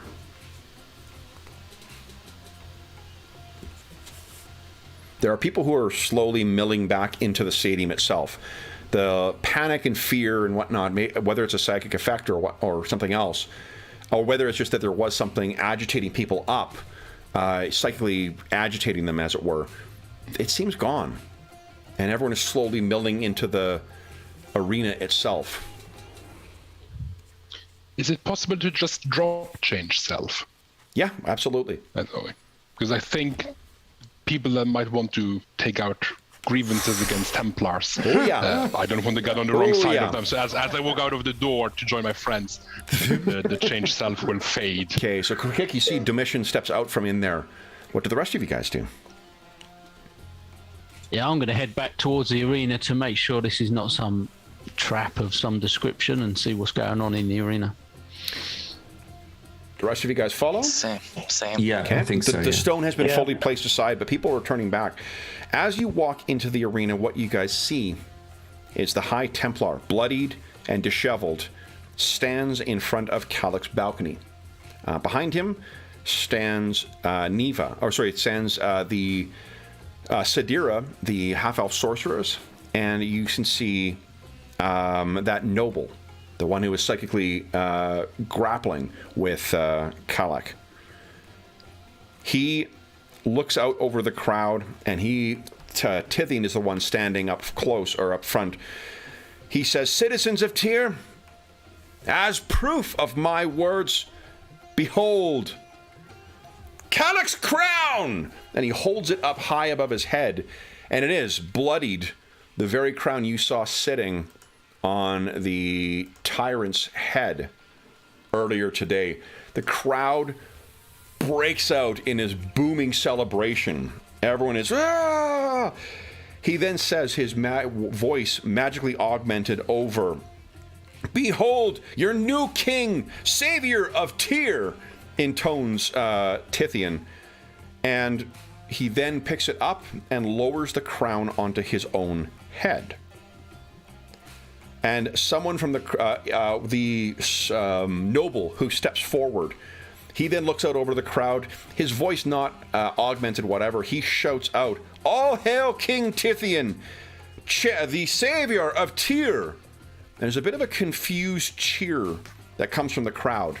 But Tithian, not missing a beat, turns and says, "People of Tyr, hear my first command. From this day forward, let all who were in bondage, all who were forced to serve another, become freed men. No more will Tyr be a city of slaves. You are all freed!" And there's this huge explosion of cheers that comes from the crowd. The slaves here, obviously, prior to this, outnumbered people 2-1. They got to be like 5-1 within the arena. And you can't really hear much afterwards because the voice of anyone else speaking is lost in the chant of "Long live Tithian! Long live Tithian!" You all spare a moment to look at one another. And how do we leave our adventure, guys? You're standing amongst this crowd. I think that by this point you have all moved back together to be standing next to one another. Some quite bloodied. Hergen is barely able to stand at this point. Well, no, you're not quite that bad. But Hergen has definitely seen better days. Sakia has been horrifically weakened. I've got everyone all over the place here. So we can do this here. Boop, boop, boop, boop, boop, boop, boop. It's like a phone game. Here we go. Gala, Yarsha. There we go. And where did Domitian go? So, with you guys all standing with one another, looking back and forth, could it possibly be the case? Has freedom come to Tyr? Has something that you have never heard happen before truly occurred? Is a sorcerer king dead? And more importantly, is the city free? Sakia would want to look at the ziggurat. Did it change at all in appearance? It looks duller. It still has the same wild, or exotic colors and whatnot painted on the side. It all seems dimmed. Where you first came here and saw it as a place of grandeur and something that evoked awe, it just seems dull. It seems old and withered. Maybe it's your eyes playing tricks on you, but that's the impression you get. King is dead. Long live the king. And says, "Betty's an asshole too. Where's that nice halberd I left behind?" So at Hergen's prompting, leaving behind the cheering throngs, perhaps with a better and more practical view of what might come, we will bring our session, our adventure, and 2022's gaming marathon to a close. So, For those listening, guys, first off, guys, congratulations on completing Freedom. This has been a bucket list item for me for a long time, so this was a shit ton of fun to be able to complete this. For those listening at home, thank you so much for joining us for either the session, for all the sessions, or for the gaming marathon in total. As is always the case, if you have any comments, questions, or concerns regarding the session, the game, or the adventure, please don't hesitate to leave a comment in the comment section below, and I will endeavor to reply in a timely fashion. In addition, down below there is a link to the Dungeon Musings Discord server where all of us are active, and we have channels that are dedicated to most of the games we run on the channel, as well as it'll be the Astocles wine. There's a noble estate here that makes it very, very fine red. You can find most of us over there. Well, actually, you can find all of us over there, and you can. We have, in addition to the channels, the games relating to the channels, tons of other great content over there too. Great people, great conversations. You are more than welcome to join us over there. Speaking of great content too, if you head over there too, there is the other streamers channel where many of the people who played over the course of the weekend have their own channels and have their own amazing content. So definitely go over and check out those as well. There's also under the podcast link as well. So under the other streamers and the other podcast channels, there's tons of, if you enjoyed how the stellar role-playing that the folks brought to the table here, you can certainly find more of that content over there. In addition, and what I'll do is actually later today, I'll post a link that specifically identifies, who the players were and where you can find their channels too. In addition, there's a link down below to something called Heroes Save Villages. That's a charity fundraising campaign that we run on the channel. Although after today's session, maybe Heroes Save Cities may be a more appropriate term. That is a charity initiative that benefits the SOS Children's Villages International Charity, a really terrific organization active in over 130 countries, including ongoing relief efforts in Ukraine and the surrounding countries, that benefits over 80,000 orphan and abandoned children. All money that is donated through that link goes directly to the SOS Children's Villages International Charity. None of it goes to the channel or any other middleman. It just goes to help them with the kids who benefit from their services. And in addition, as a very small way of saying thank you to the folks who donate, later today we will be having the annual, or our first charity raffle draw. Every $25 that you donate from August 1st, 2021 up until today, you get one chance to win the grand prize or one of the other great prizes in our next charity raffle. Well, today's charity raffle, I suppose. The grand prize is a copy. We've had a bunch of prizes from our friends at Beetle and Grimm's Pandemonium Warehouse, and the first prize is a copy of their Platinum Edition Wild Beyond the Witchlight. The second prize is a gold edition of their Absalon City of Lost Omens box set, which I did an unboxing for recently because I liked it enough to buy a copy myself. And the third prize is a copy of the silver edition of the Fizban's Guide to Dragons.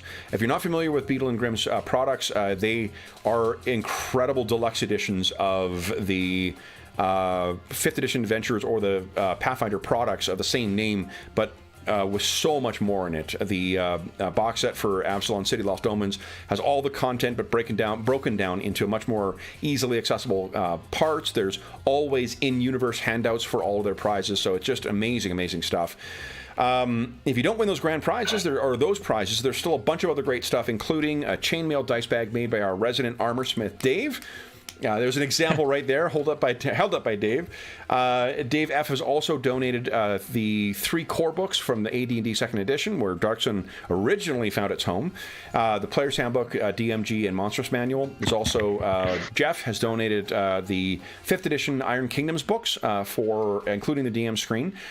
There's a copy of Jackals, the Bronze Age fantasy RPG from our friend J.M. DeFogie. It's his game and published by Osprey Publishing. If you like Dark Sun, it's very much in the vein of that. And there's also a bunch of prizes from our Dungeon Musings Red Bubble Shop. I am forgetting something. I think someone donated a copy of the Lazy Dungeon Master's Guide. Is that you, Dave? Yeah, I thought so. Okay. I was thinking about that after yesterday. I'm like, I think David may have given something to the... So David has very generously donated a copy of the Lazy Dungeon Master book, which is a great supplement. If you're a 5th edition DM, it's a terrific supplement to not only use for prepping, but also have at the table. So thank you very much for that, Dave. And we also have, some prizes from the Dungeon Musings Red Bubble Shop, including some t-shirts, some posters, and some water receptacles like water bottles and mugs. Yes, there you go. Is Graham won some from last time? That's awesome. The last thing I will say is an enormous thank you to our stalwart players. Nobody had played, I think, in Castles and Crusades for any length of time, and there's a bunch of people who were not familiar with Dark Sun when they dove in. I am so appreciative to James, Jamie, Graham, Carl, Darren, David, Andrew, David, Leslie, who else am I forgetting? George. And George, of course, and George, who tried to join us again too, and George was in a very difficult situation with a personal kind of loss on his end. So thank you to you guys who are here today and everybody else who's played in this weekend's gaming marathon. I've said before on stream, this is always my favorite holiday of the year. It's the thing I look forward to every year. This was just an enormous amount of fun. And I know that there was, because we were trying to get through a whole module, there was a lot of hard framing that we had to do between sessions and stuff. And you guys did an amazing job of playing the characters, of keeping things moving. I can't believe we got through the whole fucking module. So the last thing I will say, in addition to thank you, is congratulations to all of you for killing King Kalak and for freeing Tyr. So with that, we will bring the gaming marathon for 2022 to a close. For those listening at home, thank you so much for joining us for this session, for the entire gaming marathon, if you joined us for that. We hope that we gave you a few hours, I guess, how many was it? 7, 11, 14 hours. 14 hours of time to take your mind off of the troubles of our world and watch as our heroes struggle against tyranny in the city-state of Tyr and triumph over evil.